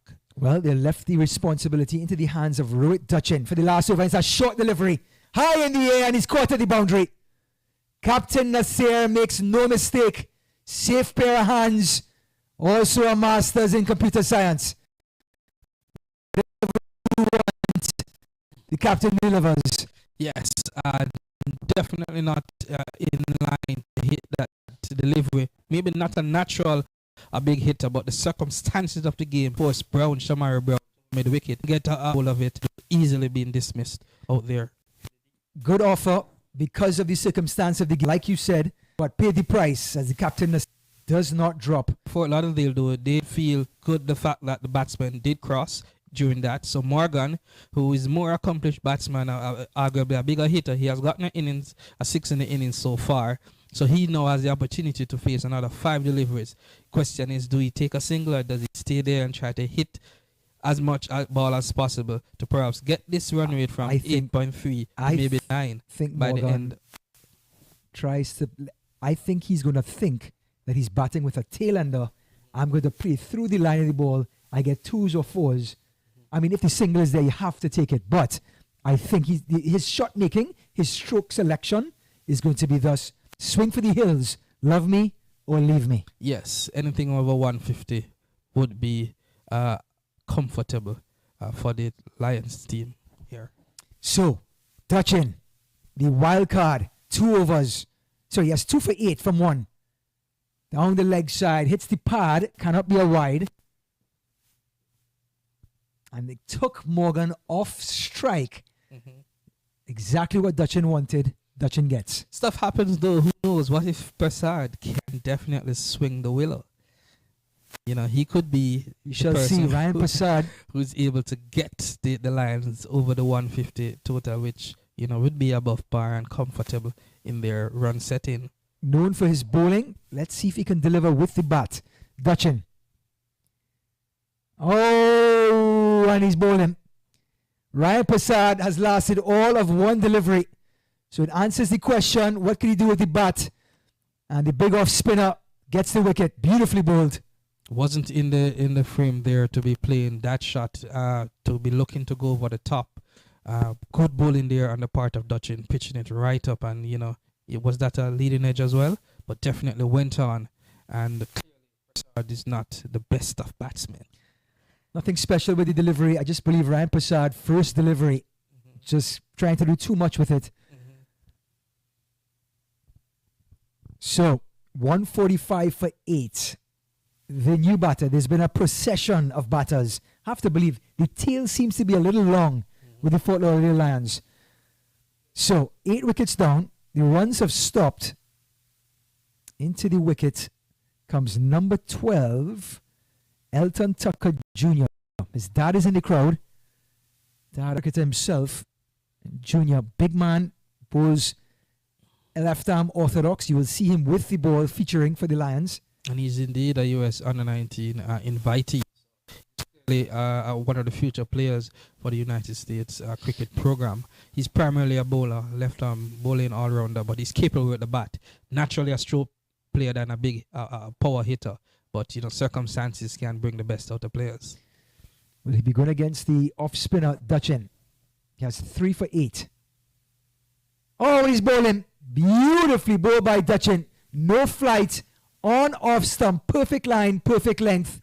The result, another bowl down. Yes, naturally, as I said, playing out a character, it turns out from the very first delivery. Elton Tucker Jr. skipping and looking to get to the pitch. Clearly not naturally a high hitter, a swinger in terms of, you know, the bat. He would have preferred to be knocking things around. But you can't fault him. It's what 3 deliveries remaining. He's perhaps going for as much as he can for this team. Well, if you look at the replay, his technique is a coach's nightmare. Foot nowhere near the ball. Huge gap between bat and pad. Result, off-stump knockback. And Dutchin is on a hat-trick. Yes, indeed. And deserve hat-trick if he was to get it at this late stage. With 1 wicket remaining, it would be a perfect end.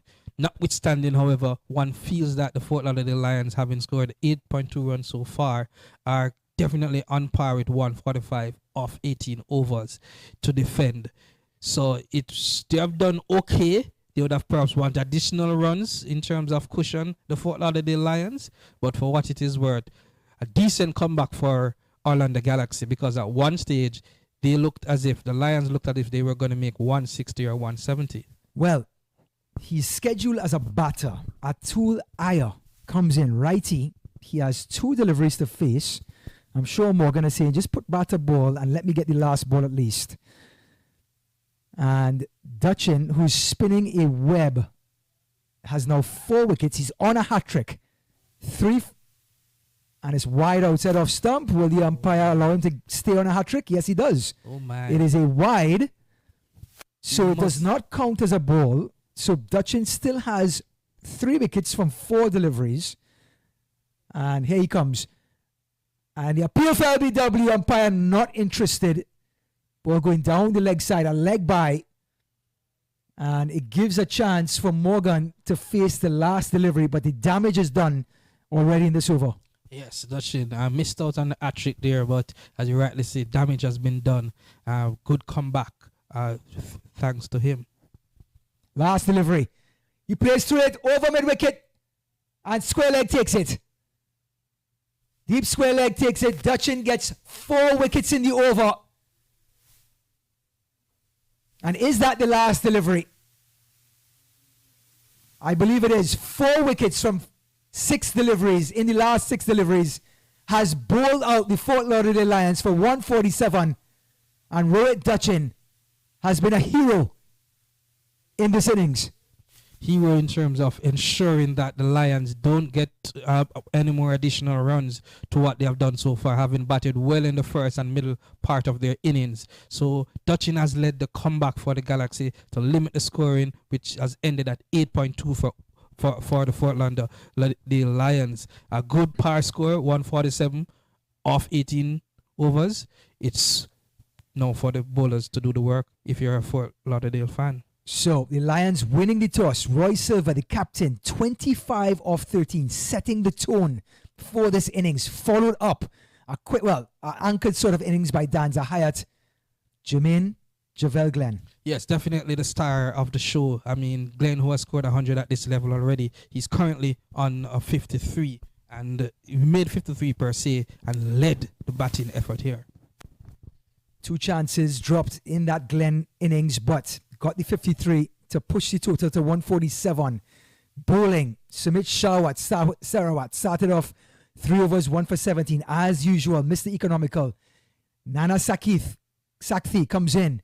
Economical, 4 overs, 20 runs. But the man of the moment, Rohit Dutchin. Matthew Comrie also chipped in with 2 for 35.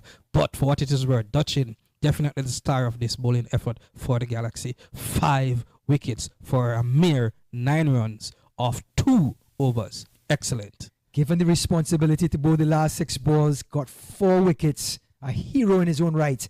Rohit Dutchin, the wildcard player for the Orlando Galaxy. So, some of the highlights are being played.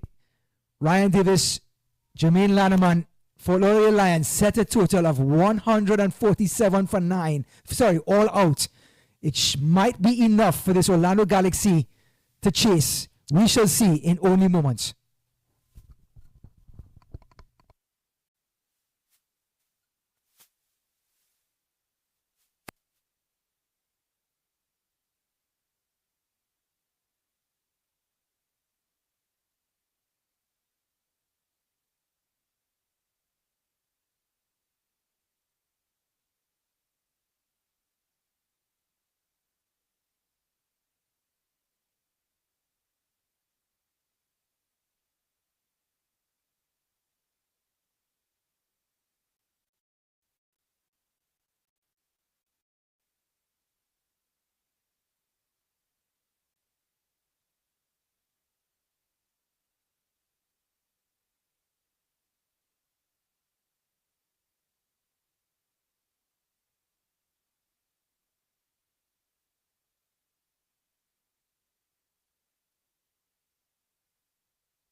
You're watching the Toyota Minor League Cricket Championship, presented by Sunoco.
You're watching the Toyota Minor League Cricket Championship, presented by Sunoco.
You're watching the Toyota Minor League Cricket Championship, presented by Sunoco.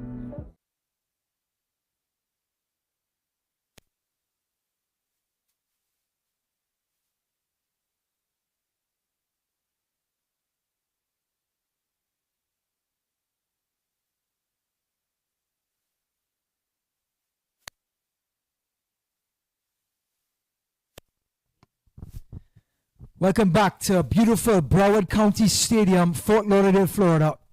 Toyota 2022 Minor League Cricket, presented by Sunoco. Ryan Davis, Jermaine Lanneman in the booth. Fort Lauderdale Lions win the toss, put up 147 runs. Orlando Galaxy now set to take strike. Nasir, the captain, with the keeper, Mitul Patel. Can they chase this 147? Only 18 overs, not 20. You think they have enough firepower to go after this? It's a challenging ask, as we had outlined earlier in the commentary here. And generally speaking, a team batting first wants to target 8 runs per over, because that gives their bowlers the opportunity to arguably make mistakes throughout periods, but still be in the game. In terms of mistakes, going for 10 or even 12 runs. But on average, they feel their bowlers can bowl for 5 runs per over, keep things tight. So defending 8 runs per over is good.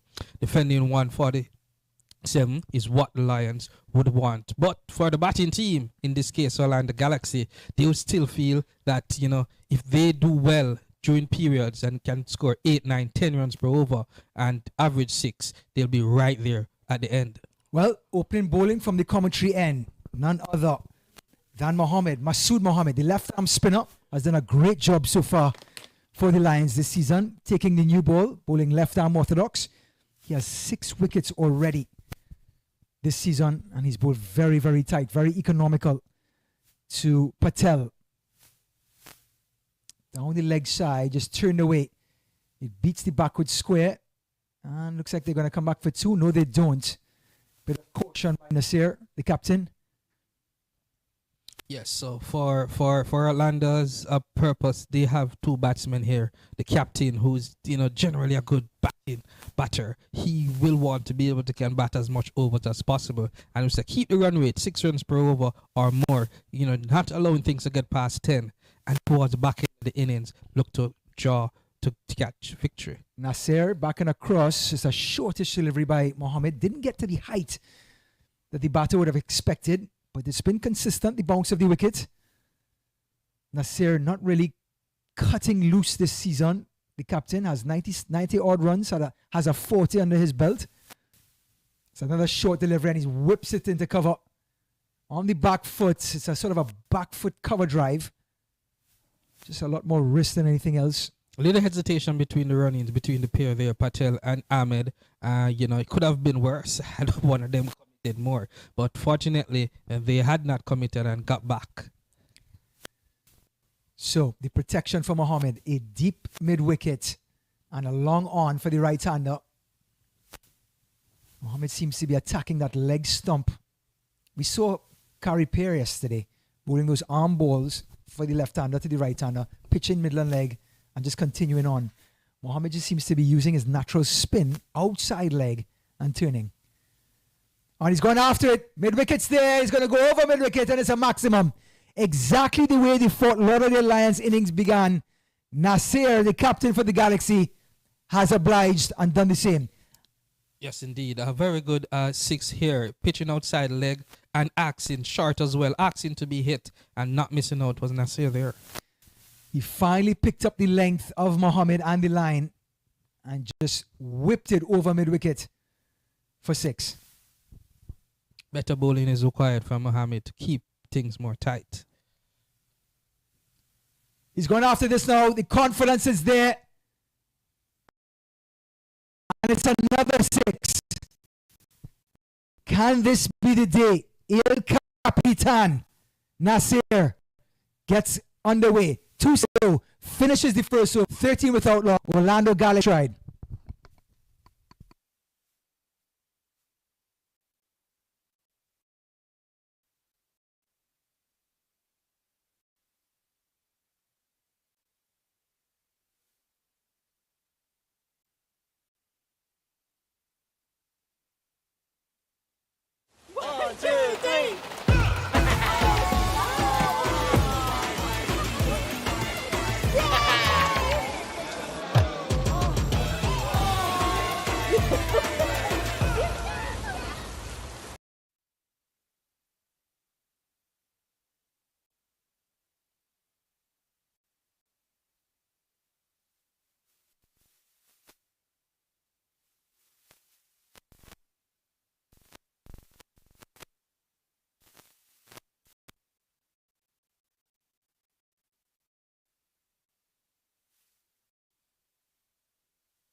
Definitely the Orlando Galaxy fans would have wanted 13 runs off the first over. Wow, that's a run rate of 13 runs. The asking rate to begin with was 8 per se, and now, they have gotten after a flyer.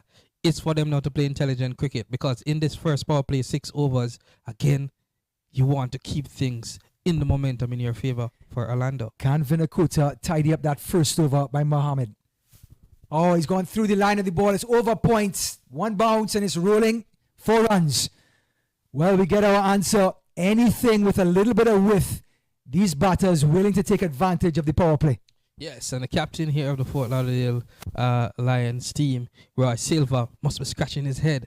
He's yet to get through 2 overs, and the score has already raced, as we see here, to 17. So he's going to have to encourage his bowlers to keep it more tight, pitch in better areas, because they do not want Orlando to get off to too much of a flyer that makes the runs chase easy. So, 17 without loss. The run rate is rolling. Change of fielders. They are putting a deep third man, a very square third man, and bringing in the deep square leg.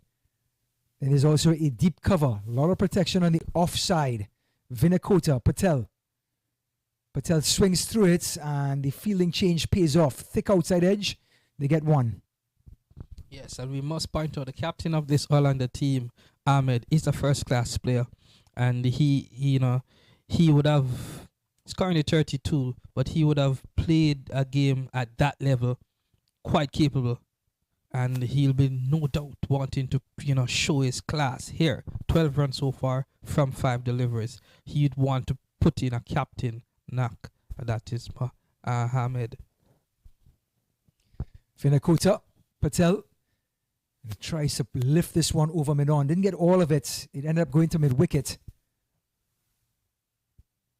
That was Nasir, rather, and he gets 1. And that was the first delivery since Nasir lifted 2 for 6 in the last over. Yes, a decent comeback here from Vinakota, with the ball having been hit for 4 with his first delivery. 2 singles. Those are what you'd want if you're the fielding teams. Dots, singles, or wickets. Patel is back on across, and his top edge is high in the air. Mid-off is coming around, and it falls safely. So, making the most of the power play. Patel did not middle it. It skied in the air, but no chance for mid-off. And they come back safely for 2. 21 without loss. Vinakota goes back to his mark. And Patel trying to settle in. 8 runs off of 4 deliveries, but hasn't middled much. Let's see if Vinakota can get a breakthrough, a much needed breakthrough. Looks like Morgan, the wicketkeeper, is now coming up to the stumps. Maybe because Patel has been batting out of his crease. An attempt to see if they can engender some pressure. This one's outside off stump, and again, the field placement is immaculate. The square third man does the job. And the pressure is needed to be built, if one must say, because at 12 runs per over so far, per se, 22 runs off just 1.5, overs. It's a start that Orlando desires, but it's definitely not what the Lions want. Despite the 1 boundary so far in this over, it's still 9 runs with 1 to go. Nasir Ahmed, UCF graduate.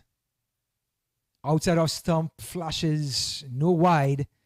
Yep, umpire does think the better of it and calls a wide. Now Vinakota, hands on hips, will have to do this one again. Yes, it definitely appears to be a wide. It is a wide. And, good collect, one must say, by Morgan, who's standing up to the stump to a medium pacer. That is a thankless job to stand up to these stumps. And Vinakota, definitely a little quicker than slow medium. Has a little bit of zip to him. So he's not collect as a wicketkeeper, being so close.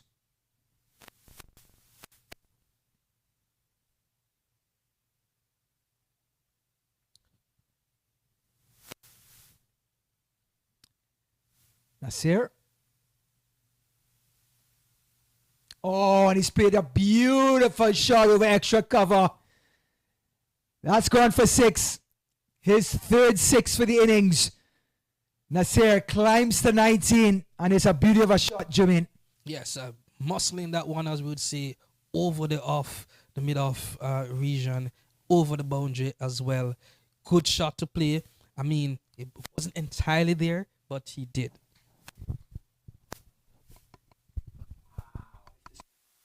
My son, he's so soft-spoken. Oh, yeah! Everyone says he's so good-looking, and he never forgets to call. Hi, Mom. Born for your true self. The 2022 Tundra. Toyota. Let's go places.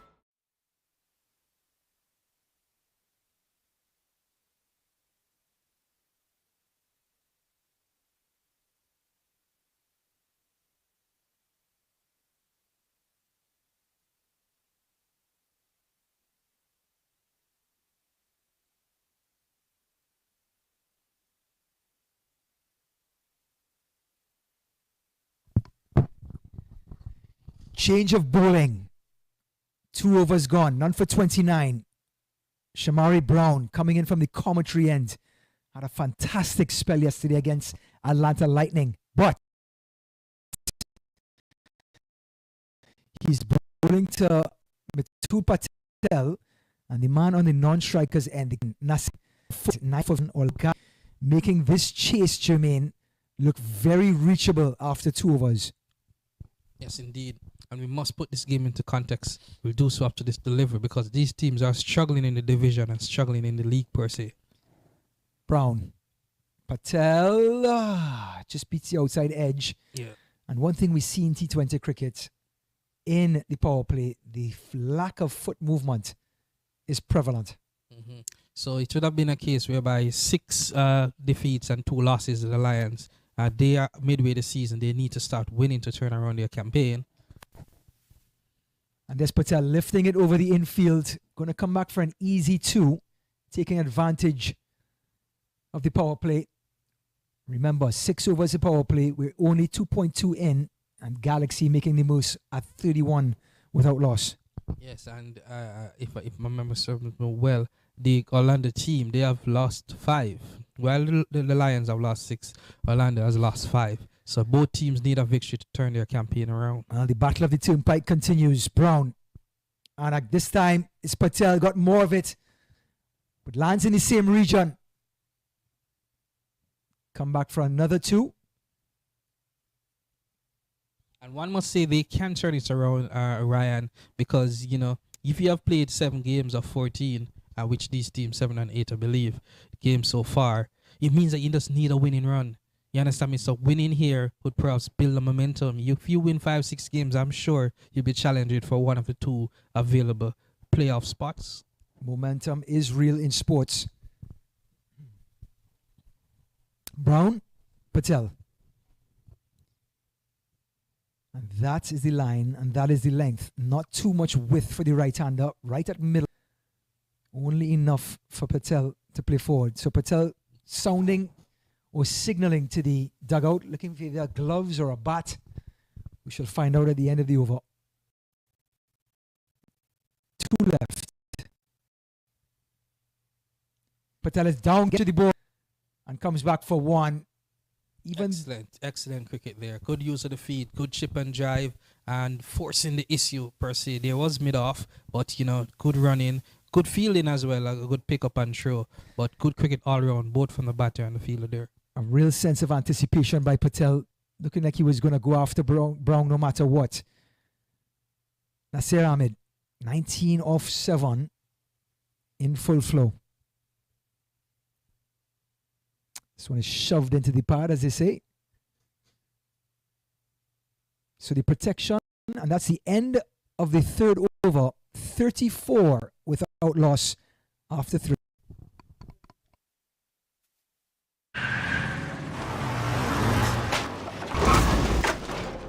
What's up, Doug? What got into you? At Sunoco, we know how to fuel peak performance. Fuel your best.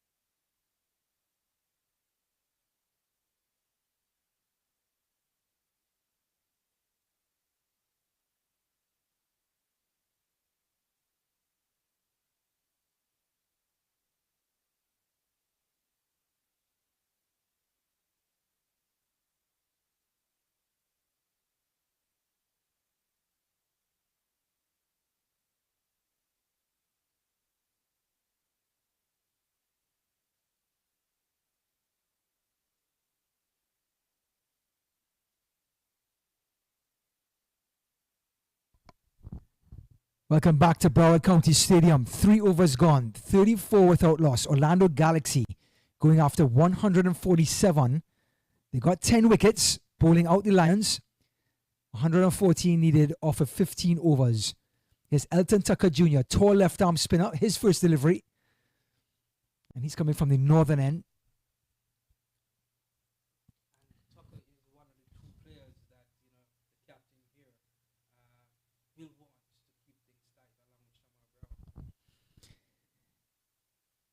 That's a good delivery, but Ahmed onto it. Sorry, this was Patel onto it in a flash. Rocked back on his back foot and pulled it over mid-wicket, between mid-wicket and mid-on. 4 runs.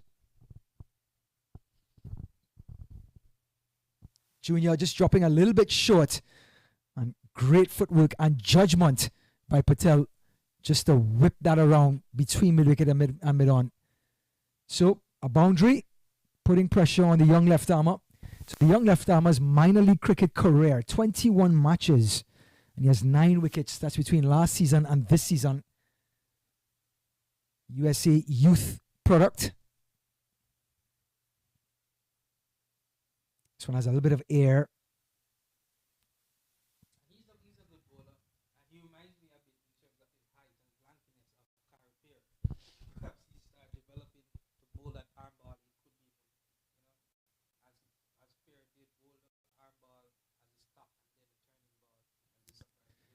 Quick change in the field, bringing in the long off and pushing out the mid-on. They've seen that Patel is content in going across the line of the ball to try and score on the onside. That is a beautiful line and length, very defensive, but what you want in T20 cricket, especially as a finger bowler.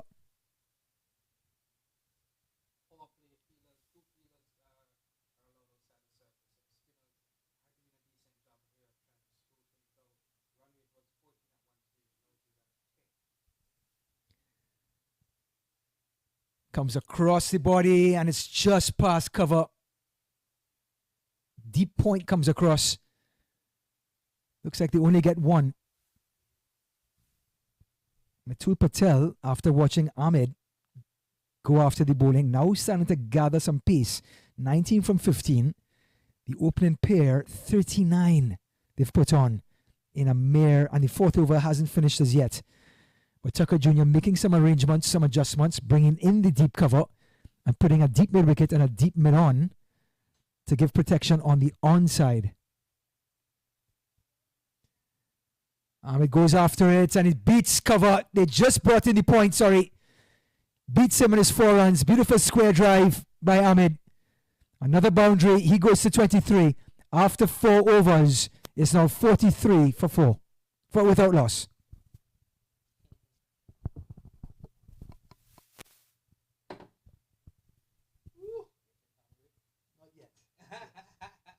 वक्त आ गया है Lakshmi basmati rice को घर लाने का। Lakshmi extra long basmati rice, इसका हर दाना हो इतना लंबा, पकते हुए महके और प्लेट पे क्या खूब खिले।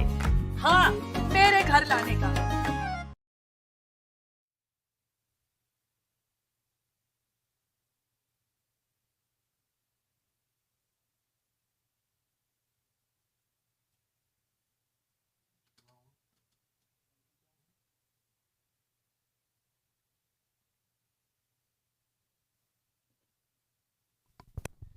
Shamari Brown will continue from this commentary end. Bowling to Mithul Patel. The wicketkeeper batsman and opener. Comes across his stumps and flashes the cover and he's dropped him. What a chance. It's Kumar Reddy-Valde at cover. Patel, here's the highlight. Came across his stumps. Came back across, hit it straight down cover's throat, and he couldn't hold on. And it's appeal for LBW. Umpire not interested. Wow, it's all happening in this over, isn't it? Good bowling here from Shamar Brown. Brought on the over before to slow down the scoring rate by the captain. And so far he has delivered.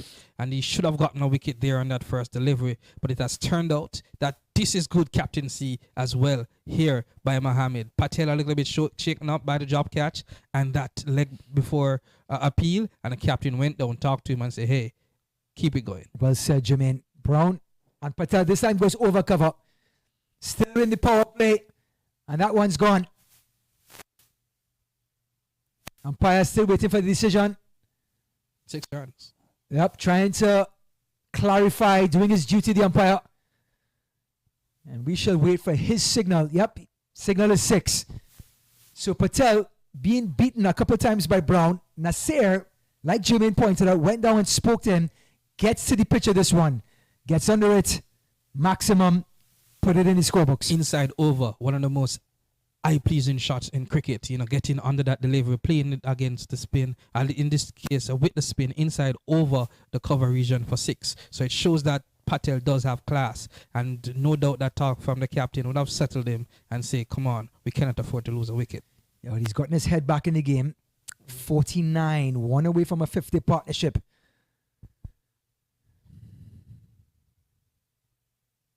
Patel strokes this one to mid-on, and they get a single. And that'll bring up the Galaxy 50 without loss. These two openers, Patel 26, Ahmed 23. And not only it is just without loss, it is at a massive run rate of 10 runs per over so far. Leaving the required rate at just 7. This is what you want as a start if you're an Orlando player or a supporter. Now remember, Ahmed, 23 off of 9 deliveries, has been middling the ball beautifully. Seems really informed, the captain. So he has 2 deliveries to face from Brown. Still in the power play. Let's see what he decides to do. Long on and a deep mid-wicket. And he goes down the leg side. Brown thought about it. So with the protection on the onside, definitely the line will be towards that direction. Yeah, good comeback here from Shamari Brown, having been hit for 6 2 balls ago. Got a single, now a dot ball. You'd want to complete the over also with another dot ball. Brown, shortish delivery, quicker delivery. 2 dot balls, just what the doctor needed. After 5 overs, it is 50 without loss. Orlando Galaxy in control.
So, Tucker Jr., young U.S. prospect, bowling his left-arm orthodox from the northern end. And the Lions do need an excellent over from him, because while Shamari Brown was a bit, got 9 runs coming off his previous over, they need some overs where you're only conceding 4, 5, no more than 6 runs to help peg back, because right now Orlando is on top. 98 needed off of 13. Patel comes across, tries to get that single through cover. Excellent bit of fielding. Yes, but for what it is worth, Orlando would believe, this is what they have worked for. The opening pair is delivering. Patel again shuffling across, nods it, just prods it past point. Thinking of 2. So, can Nasir Ahmed continue his onslaught? Or can Tucker Jr. continue to put that ball wide outside off stump? His cover on the offside is a deep cover and a long off. across the line, and looks like power play in the sixth over. So it is indeed 5. It is indeed 5 overs. You were right, Jermaine. So the cover for Tucker Jr., a long on, a deep mid wicket, and a deep square leg for the right-hander, Patel. Patel tried to turn it around, frustrated with himself. However, good bowling here from Elton Tucker Jr. This is what the captain would have wanted. As we said at the start, you want to be no more than 6 runs for the over. He has so far 2 dot ball, 2 runs, delivering for his captain. So just to conclude, oh, and Patel's gone after this one, and he's got all of it. Right by the roller, and in between the goalposts, scores a goal and gets a 6. Atul Patel, Tucker Jr., 2 full down the leg side. And that's the price he paid. A little bit too flighted as well, you know, giving the batsman the opportunity to get under it was Patel, and in, you know, lifting it with comfort and with ease. That's not what you want, having bowled your first 4 deliveries so well, Tucker. You need a little bit more pace and a little bit more, you know, tighter. Yeah. A reverse time by Patel. But the very, very short third man does a good job of stopping it, gets 1. That was none other than Ryan Prasad with a good bit of fielding. So the end of 6 overs, 59 without loss. My son, he's so soft-spoken. Oh, yeah. Everyone says he's so good-looking, and he never forgets to call. Hi, Mom. Born for your true self. The 2022 Tundra. Toyota. Let's go places.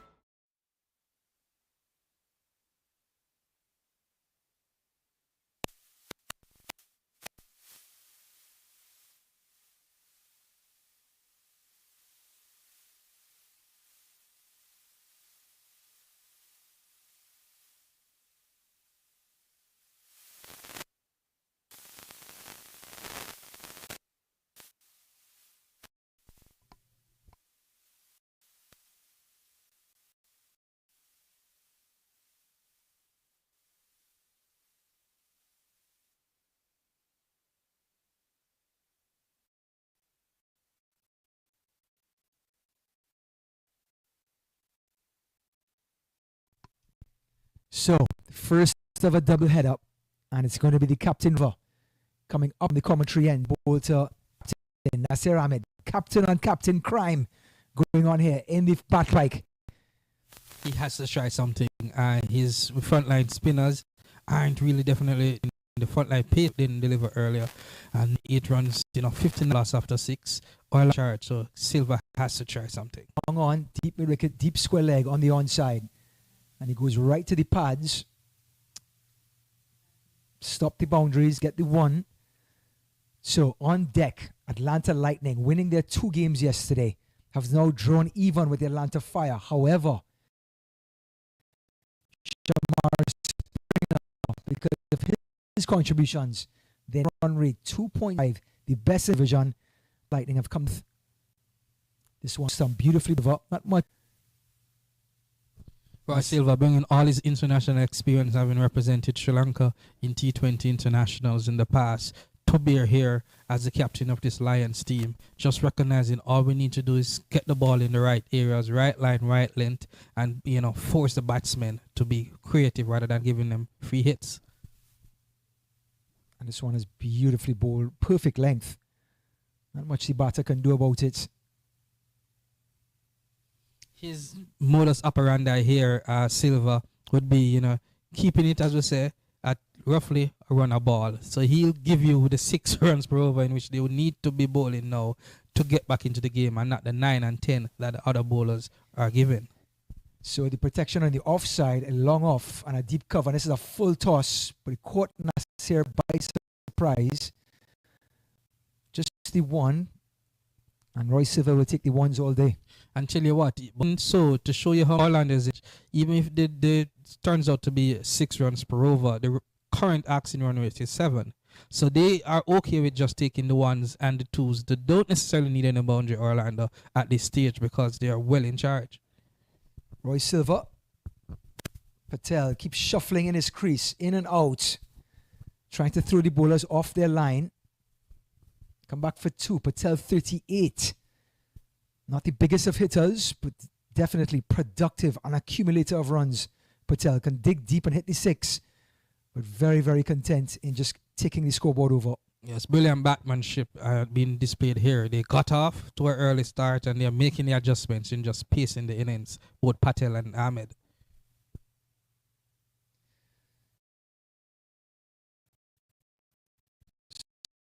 So 6 from the over. Roy Silva stops the bleeding after 7 overs, 65 without loss.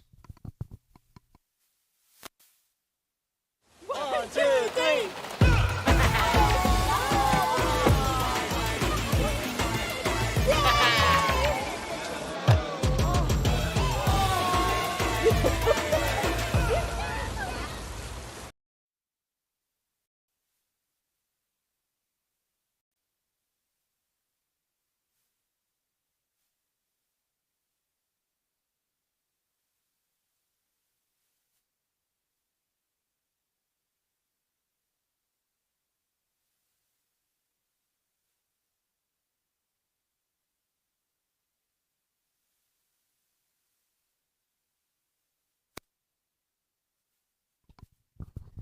So Elton Tucker Jr. coming in for his 3rd successive over from the northern end. He's 18 off of his first 2. So Orlando Galaxy, Fort Lauderdale Lions in the cellar of the Southern Division. Lions 5 points from their 7. Lions 4 points. Galaxy 5 points from their 7. Lions 4 points from their 8. Both desperate for a victory.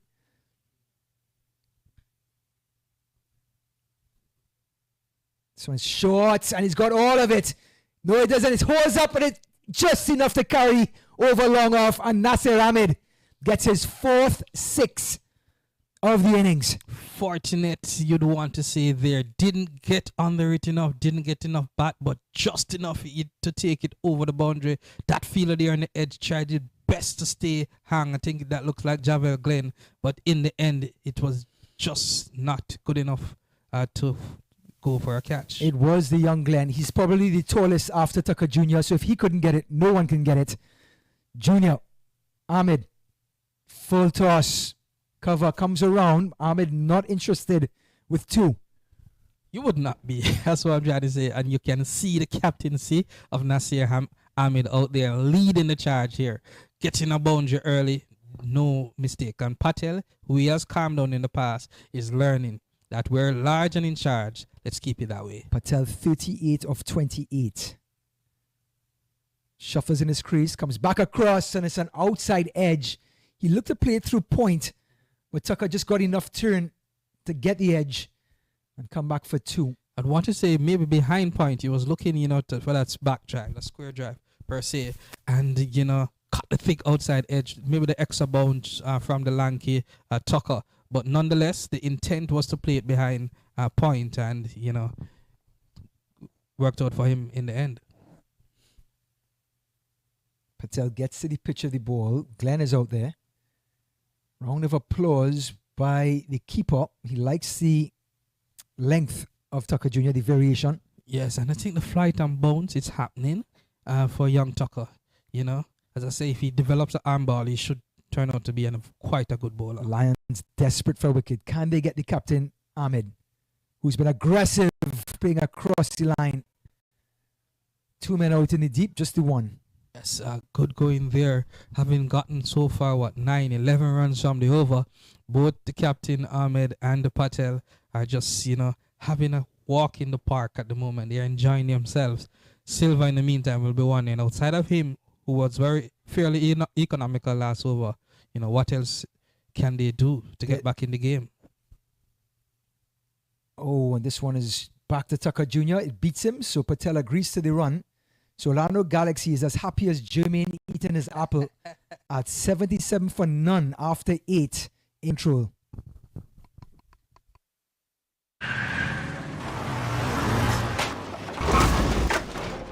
What's up, Doug? What got into you? At Sunoco, we know how to fuel peak performance. Fuel your best.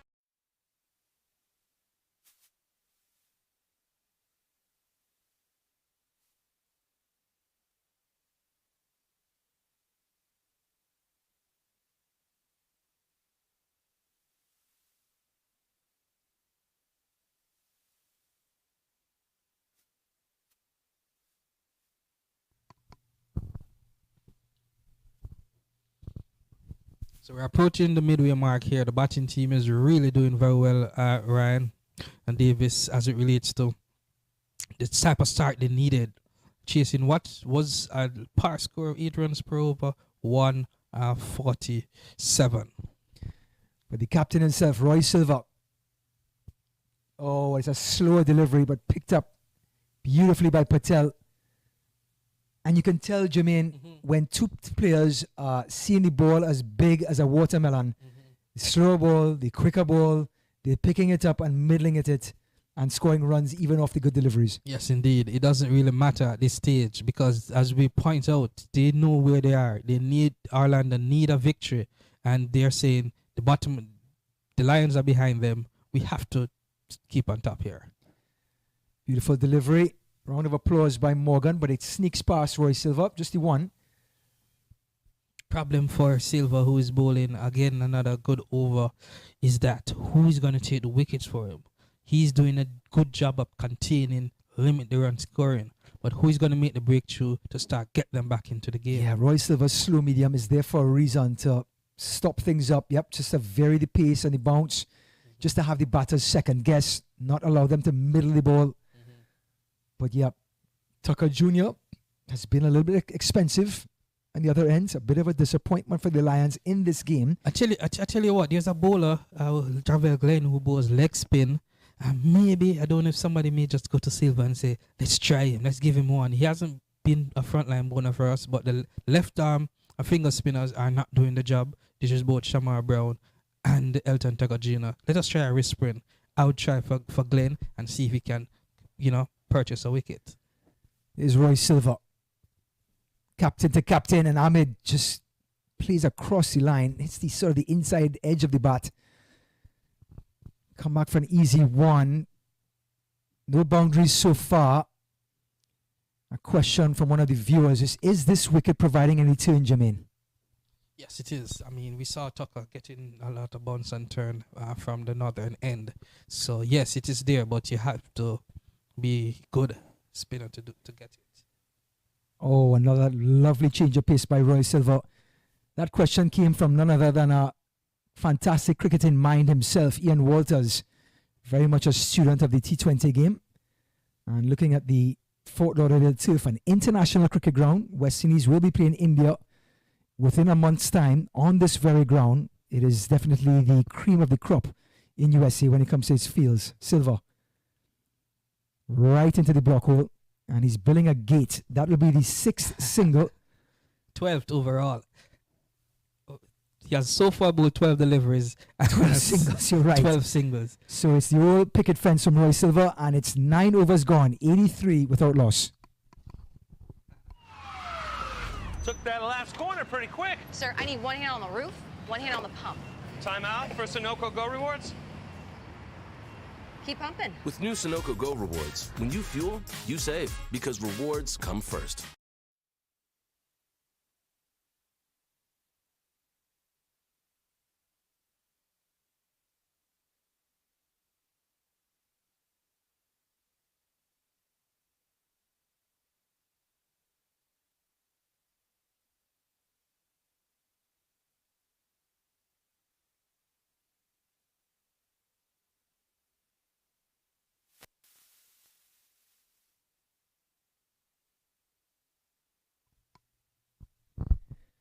So Roy Silva, encouraged with his medium pace from the commentary end, coming down the hill from the northern end will be Hyatt.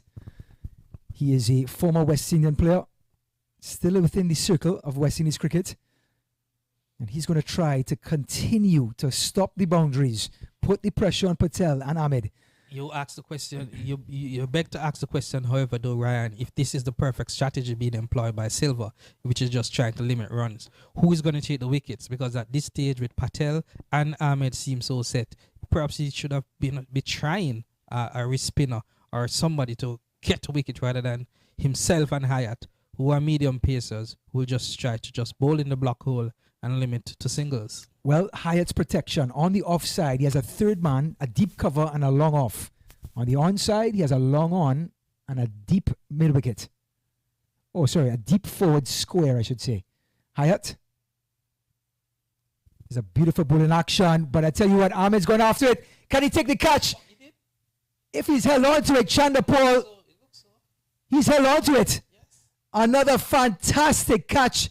We've seen so many of them, and this one is Tucker Jr., the left-arm spinner coming in off the boundary.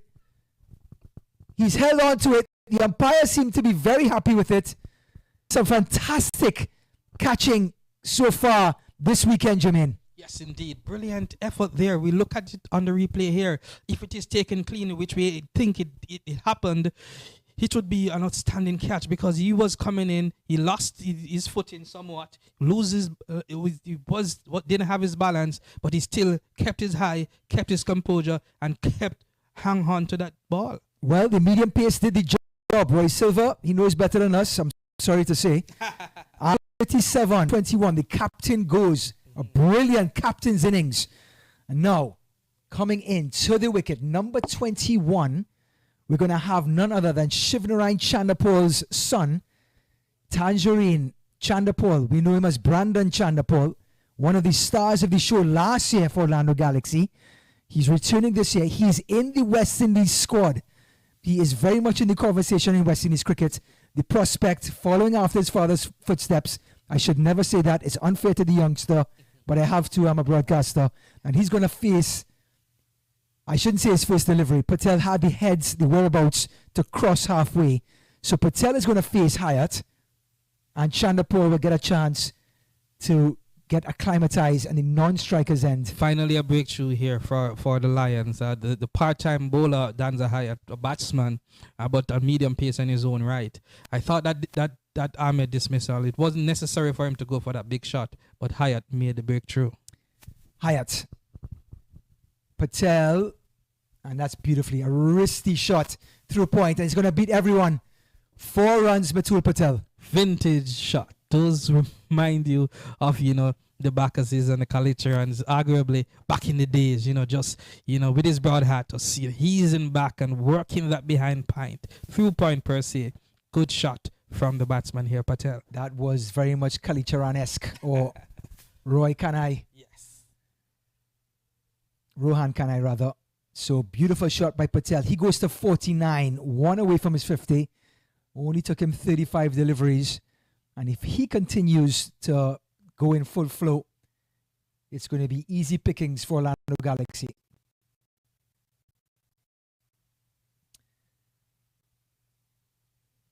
Yeah, it's slower delivery, a Dwayne Bravo-like delivery, but picked up by Patel, who's seeing the ball out of the bowler's hands as easy as that.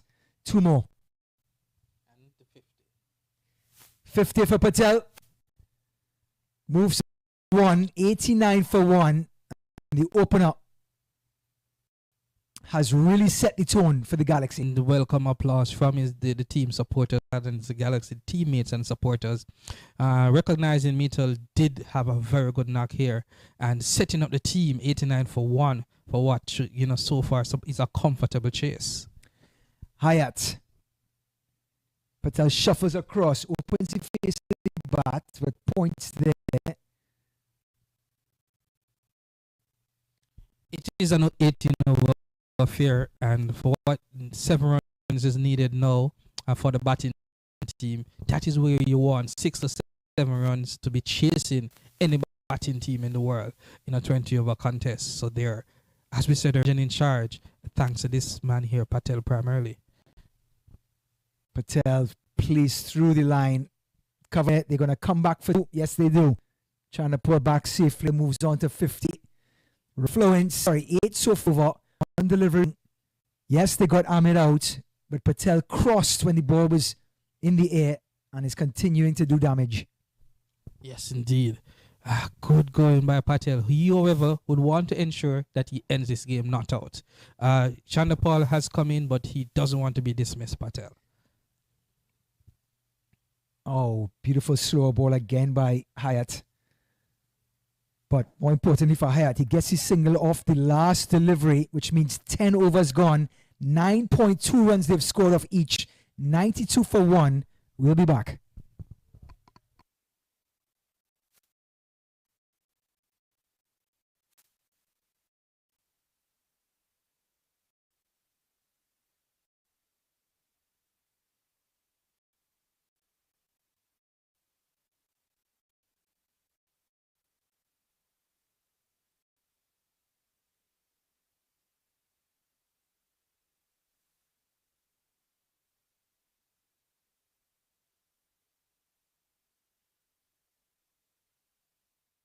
वक्त आ गया है Lakshmi basmati rice को घर लाने का। Lakshmi extra long basmati rice, इसका हर दाना हो इतना लंबा, पकते हुए महके और प्लेट पे क्या खूब खिले। हाँ, मेरे घर लाने का। 92 for 1. Mithu Patel, 54 not out, off of 39. And Tanjarayan Chandapal at the non-strikers end. Failed to trouble the scoring yesterday, Chandapal, out for a duck. But very much star of the show last year for the Orlando Galaxy. And interestingly enough, we just saw a clipping of his dad, Shivnarayan Chandapal in the dugout, giving some instructions, trying to get this Orlando team to what would be their third victory of the season from 8 games. Tell you what, he's very, very much... He's very stern with his son. I spoke to him after the game yesterday. Doesn't give him any slack at all. Expects a lot from the youngster, and so far the youngster has delivered. Iyer, his first delivery. Bowling some off breaks, and Patel just sort of flips it just past Roy Silva at short mid-wicket. Gets the 1. So the left-handed Chandapal didn't get a chance to score runs yesterday. The protection for the off-spinner, Iyer, who is coming around the wicket, on the offside, a long off, a deep cover. And then on the onside, he has the most protection. He has a long on, deep mid-wicket, and a deep backward square. We spoke of needing Silva to get a wicket-taking option. He has gone for Iyer instead of perhaps a Javel Glenn, the leg spinner. The wicket is turning, and he has night eyes, and so far, a good action. So let's see if he's a trump card to help bring back the Lions into this fixture. Iyer to Chandapal. It's short. Chandapal's back. Punches it for 1. We saw a couple of finger spinners. First delivery to a new batsman. Give it some air. Be aggressive. Looks like Iyer immediately just went flat. Just tried to get a dot ball or 1. Chandapal did the job.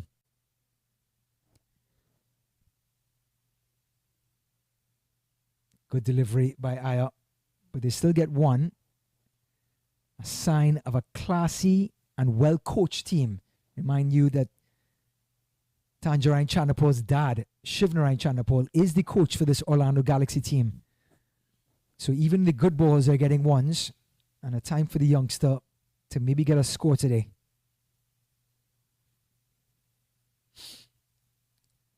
Turns it off his legs, and if you bowl to a left-hander's pads, they will dream about that every day and every night because it's their pet shot, the leg glance. Yeah, they like to turn it around the corner. They also like that, cut shot. But for what it is worth, Iyer here going for singles. The Lions need wickets, however, they need especially the wicket of Patel. The reverse sweep by Patel doesn't get all of it, but hits it where there are no fielders, more importantly. That's the 1. Yes, hitting himself there. He thought Patel, he can see, I like his attitude, not only his broad hat. He seems having gotten roughed up early in his innings. He has, he's into this match. You can see that, playing that reverse sweep for argument's sake, missing out, getting the bottom edge, but, feel as if he should be middling everything at this stage of his innings. Jermaine, I'm a big fan of the floppy hat. I love it. Indeed. Good delivery and well played. Beautiful technique by Chandapal. You can see it. Feet, bat, straight, head in line, head sturdy. Head directly over the ball, just punched it for one. So the end of 11, 98 for one. 50 needed off of 7. 1, 2, 3.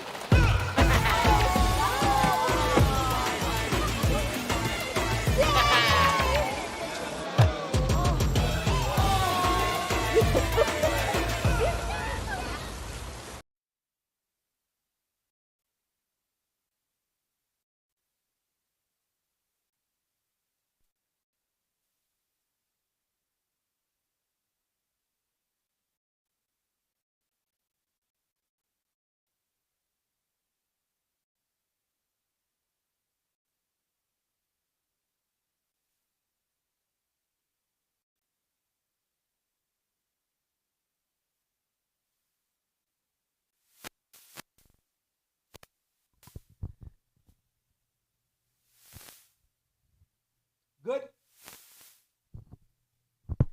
Back. Roy Silva, captain. 2 overs, none for 12. As stingy as you get as a bowler. His fielder for the left-handed Chanderpaul on the onside. He has protection at long on and a deep mid-wicket. On the offside, he has a long off, deep cover. So far we only have on the boundary for Chanderpaul. Silva, Chanderpaul. Oh, when he comes back off the seam, Chanderpaul punches it to mid-on. Come back for an easy 2. Wow. Chanderpaul does look easy at the crease, technically correct. I'm really happy to see how he has progressed as a player. Largely very defensive-minded in his earlier development, but now look at that. Just easing back in the crease and just playing within the V with ultimate ease is young Chanderpaul. Roy Silva getting another chance at the young Chanderpaul. Oh, and Chanderpaul just try to open up a little bit, get aggressive, try to get to the pitch of the ball. Just to let you know, Roy Silva is a former Sri Lankan international. So the field is littered with internationals. We have young Chanderpaul. We have Roy Patel. We have West Indians Javel Glenn. Hyatt, another West Indian player.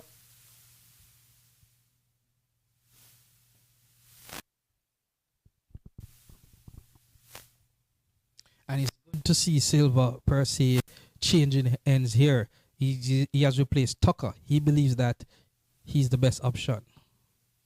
This one is pitched up. And Patel drives the mid-on.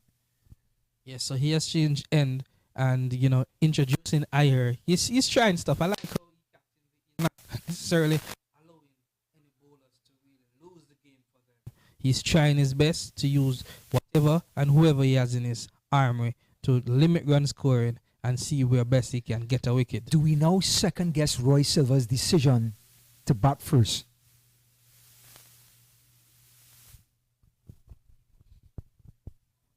And Chanderpaul trying to open up a bit. The backlift got a little higher. You know what? I'm going to say no to that. Why? Because they did get par score. They did get 8 runs per over. It is just that they do not have the quality bowling here to be able to restrict scoring and taking wickets. So that is what. Because batting wise, they got the par score, okay score of 8 runs per over at 146. Slower delivery, and that is off 18 overs. So, you know, it's their bowling that is their weak point in this encounter here today, I believe. So, just to remind the viewers, thunderstorms this morning. Lions won the toss, decided to bat first. Damp outfield, overcast conditions. Another slow delivery, and this time it's a wide. Overcast conditions. Roy Silva decided to bat first. They put up a good score, like you said, Jermaine. But a fantastic opening pair between Patel and Nasir Ahmed has put Orlando in control.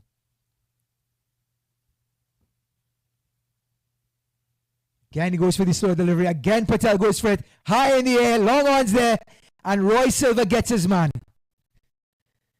Mithur Patel holds out to long on for 5 runs off 44. Score goes off for 2, but the captain gets the breakthrough.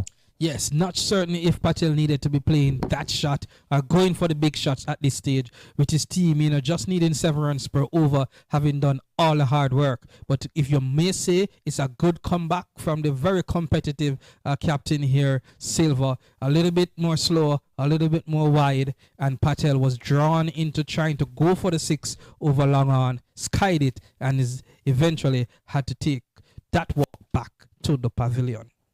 Well, the man that did not play yesterday, big burly Dune Nathaniel, comes to the crease. Looks like the type that is not looking for singles, Jermaine. Yes, indeed. And perhaps, you'd have perhaps more classier, and I want to use that word for now, are more technically correct in comparison. So we want to talk about Shivnarine Chandapol, the living legend. First of all, congratulating him to being named the U.S. senior head coach for U19 women's team. That's how serious they are about the cricket. And he's also the captain of this Orlando Galaxy team, has a house in Orlando, Florida. So with his son, of course, playing for Orlando Galaxy, he's now taken the reins to have a dual role. Scored over 10,000 runs in Test cricket. One of the premier all-time players in the history of the game. Living legend, Shivnarine Chandapol. And that's his second only to Brian Lara in terms of the most test runs for the West Indies, Chandapal. But here, giving his instructions to this Orlando team, they're, as we say, not having the best of season in this division here, having just lost 4 games and, winning only 2 and no result with the other. So they need victories and they are well on their way. And I'm sure he's doing everything to try and pull the Orlando victory here today. Well, let's call it a window of opportunity for this Lions team. They have 2 new batsmen in the wicket. Chandapal has only faced 6 deliveries, 7 runs. And of course, Nathaniel coming in because Patel out for 50 odd. So it's now 104 for 2. 44 needed off of 6. 7.3 required. And Aya comes in from the commentary ends, and Chandapal, and let me tell you something, we can hear bat on ball when Chandapal has been hitting so far. It is coming off the middle, and he's starting to middle this thing, Jermaine. Just like his dad, he watches that ball all the way into the middle of the bat. Maybe he does get that from his father. But you're quite right in terms of if the Fort Lauderdale Lions are to get back into this game, this is a period to get 2 or 3 quick wickets. Nathaniel trying to work it past point. He's going to want to get off the mark as quick as possible. Keep the scoreboard ticking. Get Chandapal back on strike, who's 8 off of 7. Because tell you what, this is the 13th over, and remember, it's a 18 over affair. And a bit of width and a beautiful cover drive by Nathaniel. Picturesque. Looks like a right-handed. So I should say this. Sorry, he looked like Carl Hooper, who is right-handed. But Carl Llewellyn Hooper, my favorite cricketer of all time. Just the classiest of batsmen. Nathaniel giving a bit of a snippet of a cover drive that Hooper would portray. Yes, but I hear here doing well along with the captain to peg back the Galaxy. Chandapal again. This one is the outside part of the bat. Gets a single nonetheless. That's why he is 9 from 8. Keeping the scoreboard ticking, Chandapal. We now find a situation whereby 41 rate of 5 overs. The run rate is currently 7.5. Very gettable, very comforting position Orlando is. But as we say, a few more tight overs or wickets could change the complexion. So as we speak, the batting points after today's knock. And hang on, this ball past the wicket keeper. And they come back for 2. So 2 runs for Nathaniel. Score goes to 112 for 2. Wicket is a cry. Iher so far has conceded 5 runs from 5 deliveries. Okay, but they do need wickets to create some doubt, if not in this batting lineup for Orlando, because they are doing a very good job so far, thanks to skipper Ahmed and Patel, who gave them this flyer for start. Nathaniel taking his time. It's a good delivery by Aya.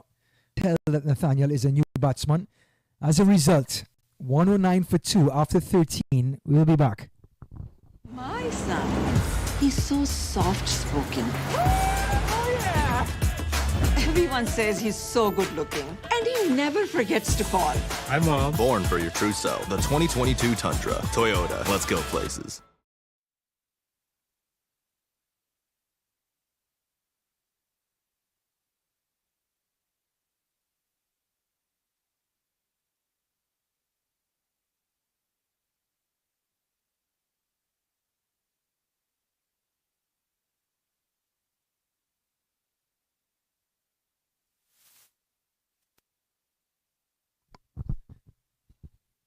So, game hanging in the balance. 39 off of 5. Just under 8 runs and over needed. The medium pacer Hyatt, former West Indies player, looking to get back into the T20 squad. He's going to bowl his medium pace from the northern end, coming down to Chanderpaul. This one's short. Chanderpaul cuts. Just the one. I don't think necessarily Ayat is trying to get back in West Indies cricket. He's 39 after all. I think his days are gone. But there's always the optimism. Yeah, but it's good to know that he finds the US minor league tournament a quality one enough to be here, as is the case with several international players from around test playing countries. So Hyatt bringing all that experience. Can he outfox Nathaniel? They will take the singles. That'll equal just 5 to 6 and over. 7.8 required. Nathaniel hesitant. Brand new batter at the crease. 4 deliveries he's faced. Make that 5. And I could say he looks somewhat uncomfortable. He seems to be a natural hitter of the ball, but the match doesn't require any hitting. It requires a singles or, just staying there and just seeing the run rate to a normal. Slower delivery outside off stump. It turns out to be a beauty for Hyatt. Just love those slower deliveries outside off stump. The batter has to put all the pace behind it. But I tell you what, cricket is such an interesting game. Right? The run rate required now is 8.4. Did you know this can become 10 and become problematic thereafter? Correct. Boundaries are the answer for the Galaxy. Lack of boundaries, the answer for the Lions.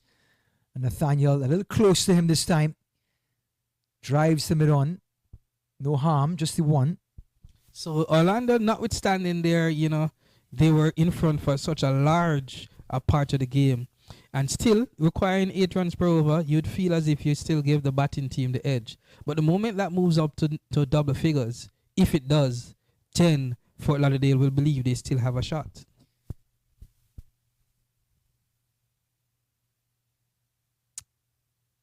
Have to give it to Hyatt. He's putting the ball at a good length, not full, just short of a length. Batters can't play through the line. If they do, they're taking a chance. So he's putting the pressure on the batters, saying, I'm going to bowl a good line, a good length. It's up to you now to hit a special shot to get a boundary. And I put it to you, that's how we got the wicket of Patel. Last delivery. Nathaniel, could he get one? Silva can't find it. Still they don't get the run. Dot ball, 14 overs gone. Run rate goes to an even 9. 36 off 4 remaining. 112 for 2.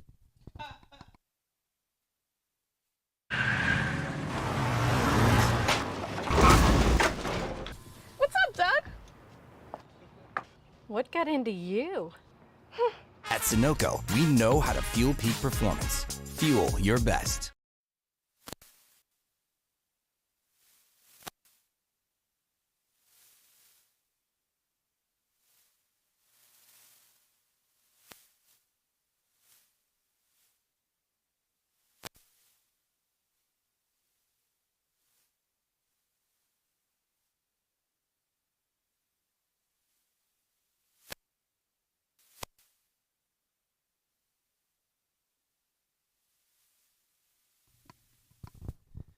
Welcome back to Broward County Stadium. Toyota Minor League Cricket 2022. Fort Lauderdale Lions, Orlando Galaxy, the Battle of Florida's Turnpike. Lions bat first, 147, bowled out in the last delivery. Orlando Galaxy. Great start from the openers, Nasir and Patel. Now 112 for 2 in a bit of a pickle. 36.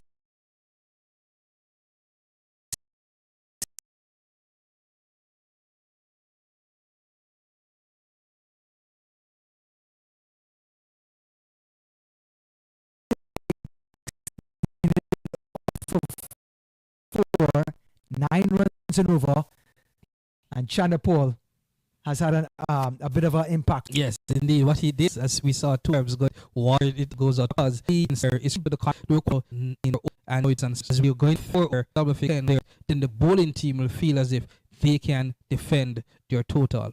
So the instruction would be, come on, we can't just depend on singles alone. We need odd boundaries. We cannot allow the pressure to get back on us and we lose the momentum. That's what Chanderpaul should be saying. So are you saying don't ever doubt the power of the water boy? Roy Silva to Chanderpaul. Slow delivery. Chanderpaul goes after it and it's gone for 6. The power of the water boy continues. Instructions have come out and Brandon Chanderpaul, known by his dad, look at this shot. Goes down on one knee and hits it over mid-wicket. You beauty. Message sent, message received, message delivered. Indeed, they needed this boundary to not allow the run scoring to dry up on them per se, and to force them into having to bring back the Lions into the fixture. Right now, with that 6, the shackles has been somewhat released, and Orlando still remains in charge. Well, that has put a dent in things for the Fort Lauderdale Lions. What was 9 runs and over, gone down to 7.8. But makes it very doable now if Chanderpaul can continue to score in this over. Silva. And he's going after it now. Over cover. Chips into it. Are they going to test Brown's arm? No, they don't. Shamari Brown, one of the best in the business in the deep. And what we now find is 29 runs is needed of 3.4 overs. If a match says that's 22 balls. So 29 required of 22 balls. It is still a this game is still for the batting team to lose. Nathaniel, can he cut loose? He's only 4 off of 8. Whips it off his pads. Gonna come for 2. Brown doesn't field it cleanly, but it would have made a difference. So Nathaniel breaks the shackles of the 1s, gets a 2, maybe trickle some confidence into him. So far, 9 runs in the first 3 deliveries. 27 now needed off 21 deliveries. So the boundary would have settled the nerves. Oh, beautiful slow delivery by Roy Silva, the Sri Lankan international, who has many rabbits to pull out of the hat. Just did that. He's the best bowler for the team so far here, the Lions. 3.4 overs, 28, 1 for 28. He literally, if I want to say, brought back the Lions into the game. They weren't fully back into it, but were on the verge prior to this over, I would want to say. Quick reminder to everyone, first game of a double-header. Next up, Fort Lauderdale Lions will have to take the field against Shamari Springer and the Atlanta Lightning. Shamari Springer up there in batting and strike rate in minor league cricket. Chanderpaul, oh, did he hit Nathaniel? Didn't. Looks like Nathaniel's going to have to call back out for the helmet, Jermaine. Good delivery there from Silva again, limiting the scoring to just 1 run. But for what it is worth, at this stage, haven't gotten a boundary in the over, Orlando would be comfortable with just taking singles. Oh, look at that evasive action. I think Nathaniel has never been so agile in his life. And it's an appeal and he's out. Stumped. Nathaniel stumped. Bowl Silva. Morgan as quick as a cat behind the stumps. An important wicket. A one that applies doubt to Orlando Galaxy. Nathaniel is smiling. He's been outfoxed by the fox himself. Yes, brilliant glove work there on the part of Morgan. Silva, just putting it outside off and collected. By the time Nathaniel was to get his foot down back, he was out and right into the game as again Captain Silva brought the Lions. Run rate is back to 8.3.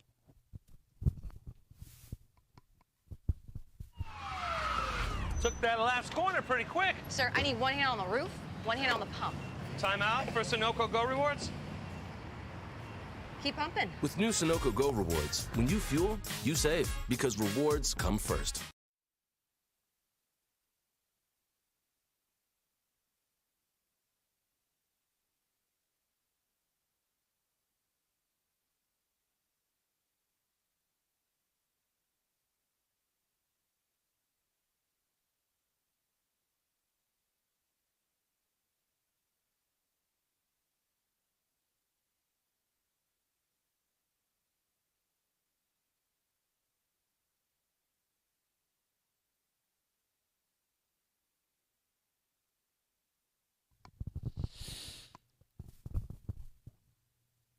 Over affair. We're now down to deliveries. 25 runs needed off of 18 deliveries. Battle of Florida's Turnpike. Do not change your channel. That is a Chandapol out in the wicket. 19 from 13. The son of Shivnarine Chandapol, Tangerine Chandapol. He's going to be facing the 39-year-old Hyatt. I was reminded by Jermaine, who has no confidence in him getting back into the West Indies team. So, the new batter, after a brilliant piece of stumping by Morgan, the keeper, will be Sumit Sharwat, the all-rounder, opening bowler for the Orlando Galaxy. Big hitter. We saw that yesterday. And here's Hyatt to Chandapol.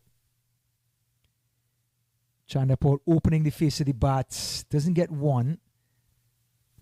And it must be said, Hyatt may have not fully delivered with the bat today, but he has done a very good job for his captain with the ball.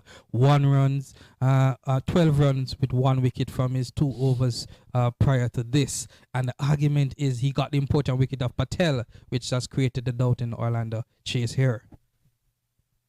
And he's down on his knees, Chandapol, trying to play across that line. So what you find as well is that not only has he taken a wicket, Hyatt, he has limited the run scoring. He's made it difficult for Orlando. He has helped the run rate to be pushed up to 9 runs per over, and now needing 25 runs off a mere 16 balls in favor of Orlando, but a shout is there for Lauderdale. And it's close to Chandapol. He gets it away through cover. They think of 2. But it might be okay because Sherwatt, big hitter, 9.6 runs we needed per over. We need 24 off of a mere 15 deliveries. Advantage Orlando, but you have to bat well. You wouldn't want, for argument's sake, if you're an Orlando fan, to be losing wickets, because that is going to build pressure and raise the Sherwatt to face. Goes after it, and did he get all of it? One bounce to long on. Didn't. You can see Roy Silva, his knees buckle, the captain, when he saw Sherwatt play through the line of the ball the way he did. Like a golf swing. Didn't get all of it. Long on retrieves. Just the one. You could see wicketkeeper Morgan applauding the fielding effort. The Florida team moving around their players, that bowler. They feel as more gets and single, as is evidence with these Hyatt overs, the more they really get into the game. Hyatt, this one is full outside off stump. Chandapol can't get it away. Only 2 runs off of 5 deliveries. Hyatt, the vice gets tighter. Orlando Galaxy getting a little more nervous. And finally, the required weight is over 10 runs per over. So now, it's getting to an even-Steven situation. Last ball of the 16th. Chandapol chips, drives, drops short of mid-off, long off. Just the one, and that takes us to the end of the 16, which means it's a shortened game, only 18 overs, 12 deliveries left, 22 needed. We'll be back. वक्त आ गया है Lakshmi basmati rice को घर लाने का। Lakshmi extra long basmati rice. इसका हर दाना हो इतना लंबा, पकते हुए महके और प्लेट पे क्या खूब खिले। हाँ, मेरे घर लाने का।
So, rain shortened game, and Roy Silva has dug into the well and come back with another medium pacer in Vinakota.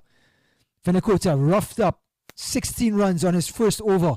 Remember, only 12 deliveries left in this match, 22 needed. These are officially, Jermaine, called the death overs. Can Vinakota turn around the tide that he had to try and provide a good second to last over? What a gamble here. The skipper, realizing the spinners perhaps aren't getting the job done, but Vinakota went for 16 in his only over so far.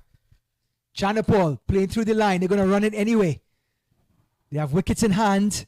Anything going to a fielder will be a single. So it's a big trust here on Vinakota, who we said went for 16 run in his sole over prior to now. Can he deliver as did Hyatt, the medium pacer, and the skipper Silva? It is an over that is very interesting because right now what is required is 21 runs off a mere 11 balls. The run rate has moved up to 11.4, so it's getting difficult for Orlando, but boundaries will be required. For our viewers, long on, deep mid-wicket on the onside. Sherwatt playing across the line. He has one thing in mind. Score heavy on the onside. On the onside, just to be complete. Long on gets a short mid-wicket and a short fine leg. Offs, there is a long off, short extra cover, deep cover, third man, and a regular point. Cricket is indeed such a game of glorious uncertainties. Imagine how large and in charge Orlando was, but the Fort Lauderdale Lions have fought back and have given themselves a real chance. Vinakota. Sherwatt gets a hold of it. It's in between cover and long off, but they're going to settle for one. Heavy outfield. Thunderstorms last night. Thunderstorms this morning. So the grass is a bit heavy this morning. 20 runs off 9 ball. Its scoring is getting harder and harder for the Orlando Galaxy team. Hits must be said, both Silva and Hyatt bowled well, and Vinakota so far has started. But, very close game we have on our hands here. Can Chanderpaul find another boundary? It's wide outside off stump, but all he can do with it is push it to the deep cover. So, 8 deliveries, 19 needed. Have to be careful here. They would want to end this over with a boundary, either bringing down the score in an ideal manner to either 13 or 14 of the final over. Anything more than 15 is in the bowling team's favor. Sherwatt is going to try to get this ball over short mid-wicket. He does. Gets a bottom edge. The short fine leg is there. Just the one.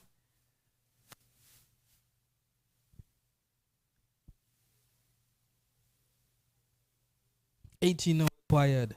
Wow. Of a mere 7 deliveries. Still a boundary needed. Going into the final over, the batting team wants to be under 15 runs. The fielding team would like to just limit it. Anything to over 15, they feel like they can bowl and restrict. But a tight game we have on our hands. For the left-hander, Vinakota has a long on and a deep mid-wicket to protect the onside. Offside, he now pushes out a third man. He has a long off and a deep cover. Those are the 5 outside the circle. Can he contain Chanderpaul? Full toss, Chanderpaul gets all of it. It can go to the boundary, yes it does. Between long on and deep square leg. A much needed boundary. A full toss by Vinakota. He looks in the heavens. So, 6 deliveries remaining. Chanderpaul gets the boundary. Well played, Tajnari Chanderpaul. Typically he has been delivering the boundaries when required.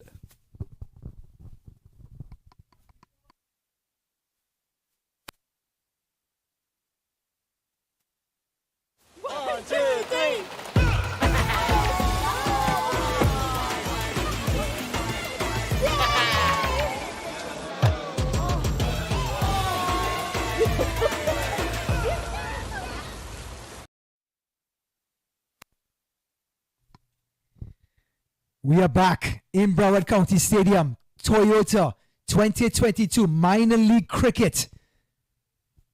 Presented by Sunoco, Ryan Davis, Jermaine Lanneman. It's the time of the game where players are standing up, coaches are standing up. broadcasters in standing up. 4 runs need off of Silveries. Ryan Chell just hit a boundary to get to 27. 134 for 3, chasing 147. And the last over is presented to you by Hyatt. Who has been outstanding for this team in bringing back the Lions into this context, because at one stage Orlando was large and in charge and just needing 6 runs per over. Now they need 14 to win. Big hit in Sherawat has not been able to middle. Gets a piece of this and he drops short of long off. Just the one. Hyatt is frustrated, but you don't want to give up a boundary. Long off took his time, was conservative. Give them the one. Still, arguably, how would you see it? This seems to be in the bowling team's favor, because you need 3 boundaries arguably to win, but 2 dot balls and the Lions could be victorious. Yep, it slipped away from the Galaxy when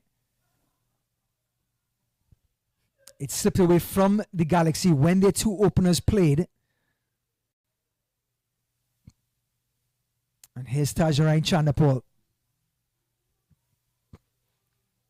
And he gets it on the full. Mid-wickets out there. Brown gets it on the bounce. Will they come back for 2? Sherawat doesn't want it. Oh my. Just the one. Yes, indeed. And fair attempt there by Chandapal. It was a full toss. Tito was there for the hitting. It could have been gone for a boundary. Arguably, had he gotten more bat on it, he could have gone for a 6. But he has tightened this fixture by not getting a boundary there. 12 needed, now of 4. Difficult times for the Galaxy. Sherawat going across the line. No cigar. If this game is tied, where they'll need at least a 6, well, if they had 3 4s in a row, they would win the game. But if this game is tied, Jermaine, we will have a super over. So, can Sherawat and Chandapal get 12 runs to win, 11 to tie in the last 3 balls? Hyatt. Oh, he's get over it. It's an edge. 3rd man. Just the one. And Fort Lauderdale Lions can see victory. It's going to take a bit of a miracle between Chandapal and Sherawat in these last 2 deliveries. 11 runs to win, 10 to tie. In other words, 2 boundaries required. Either 2 6s to win per se, a 6 and a 4 would definitely tie the game.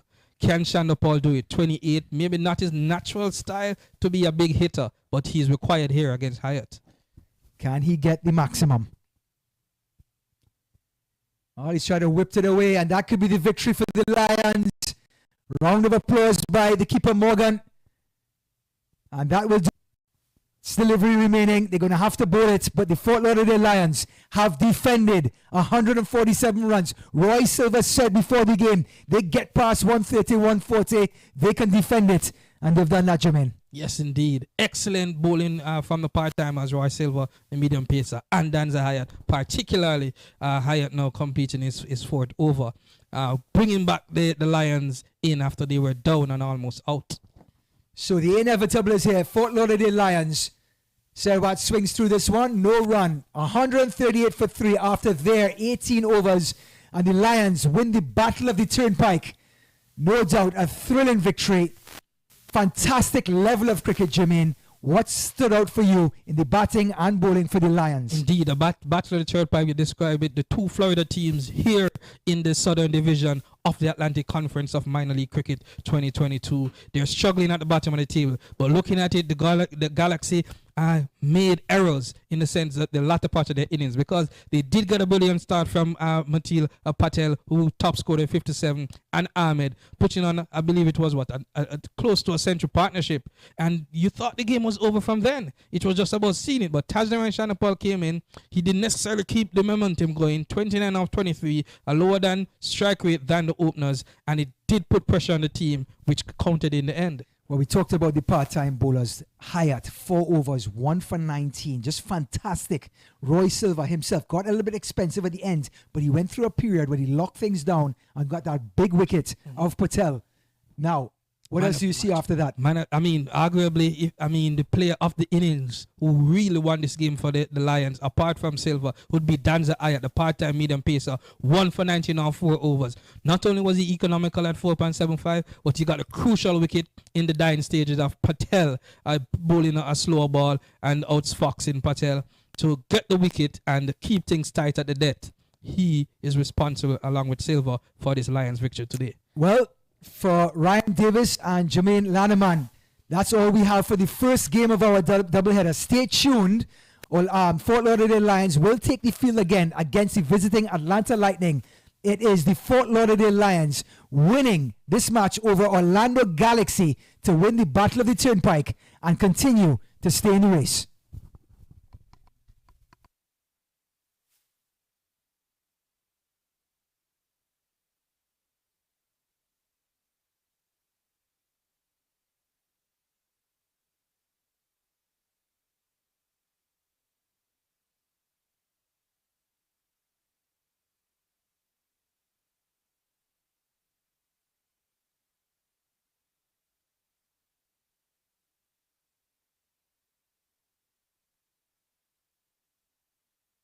My son. He's so soft-spoken. Oh, yeah. Everyone says he's so good-looking, and he never forgets to call. Hi, Mom. Born for your true self. The 2022 Tundra. Toyota. Let's go places.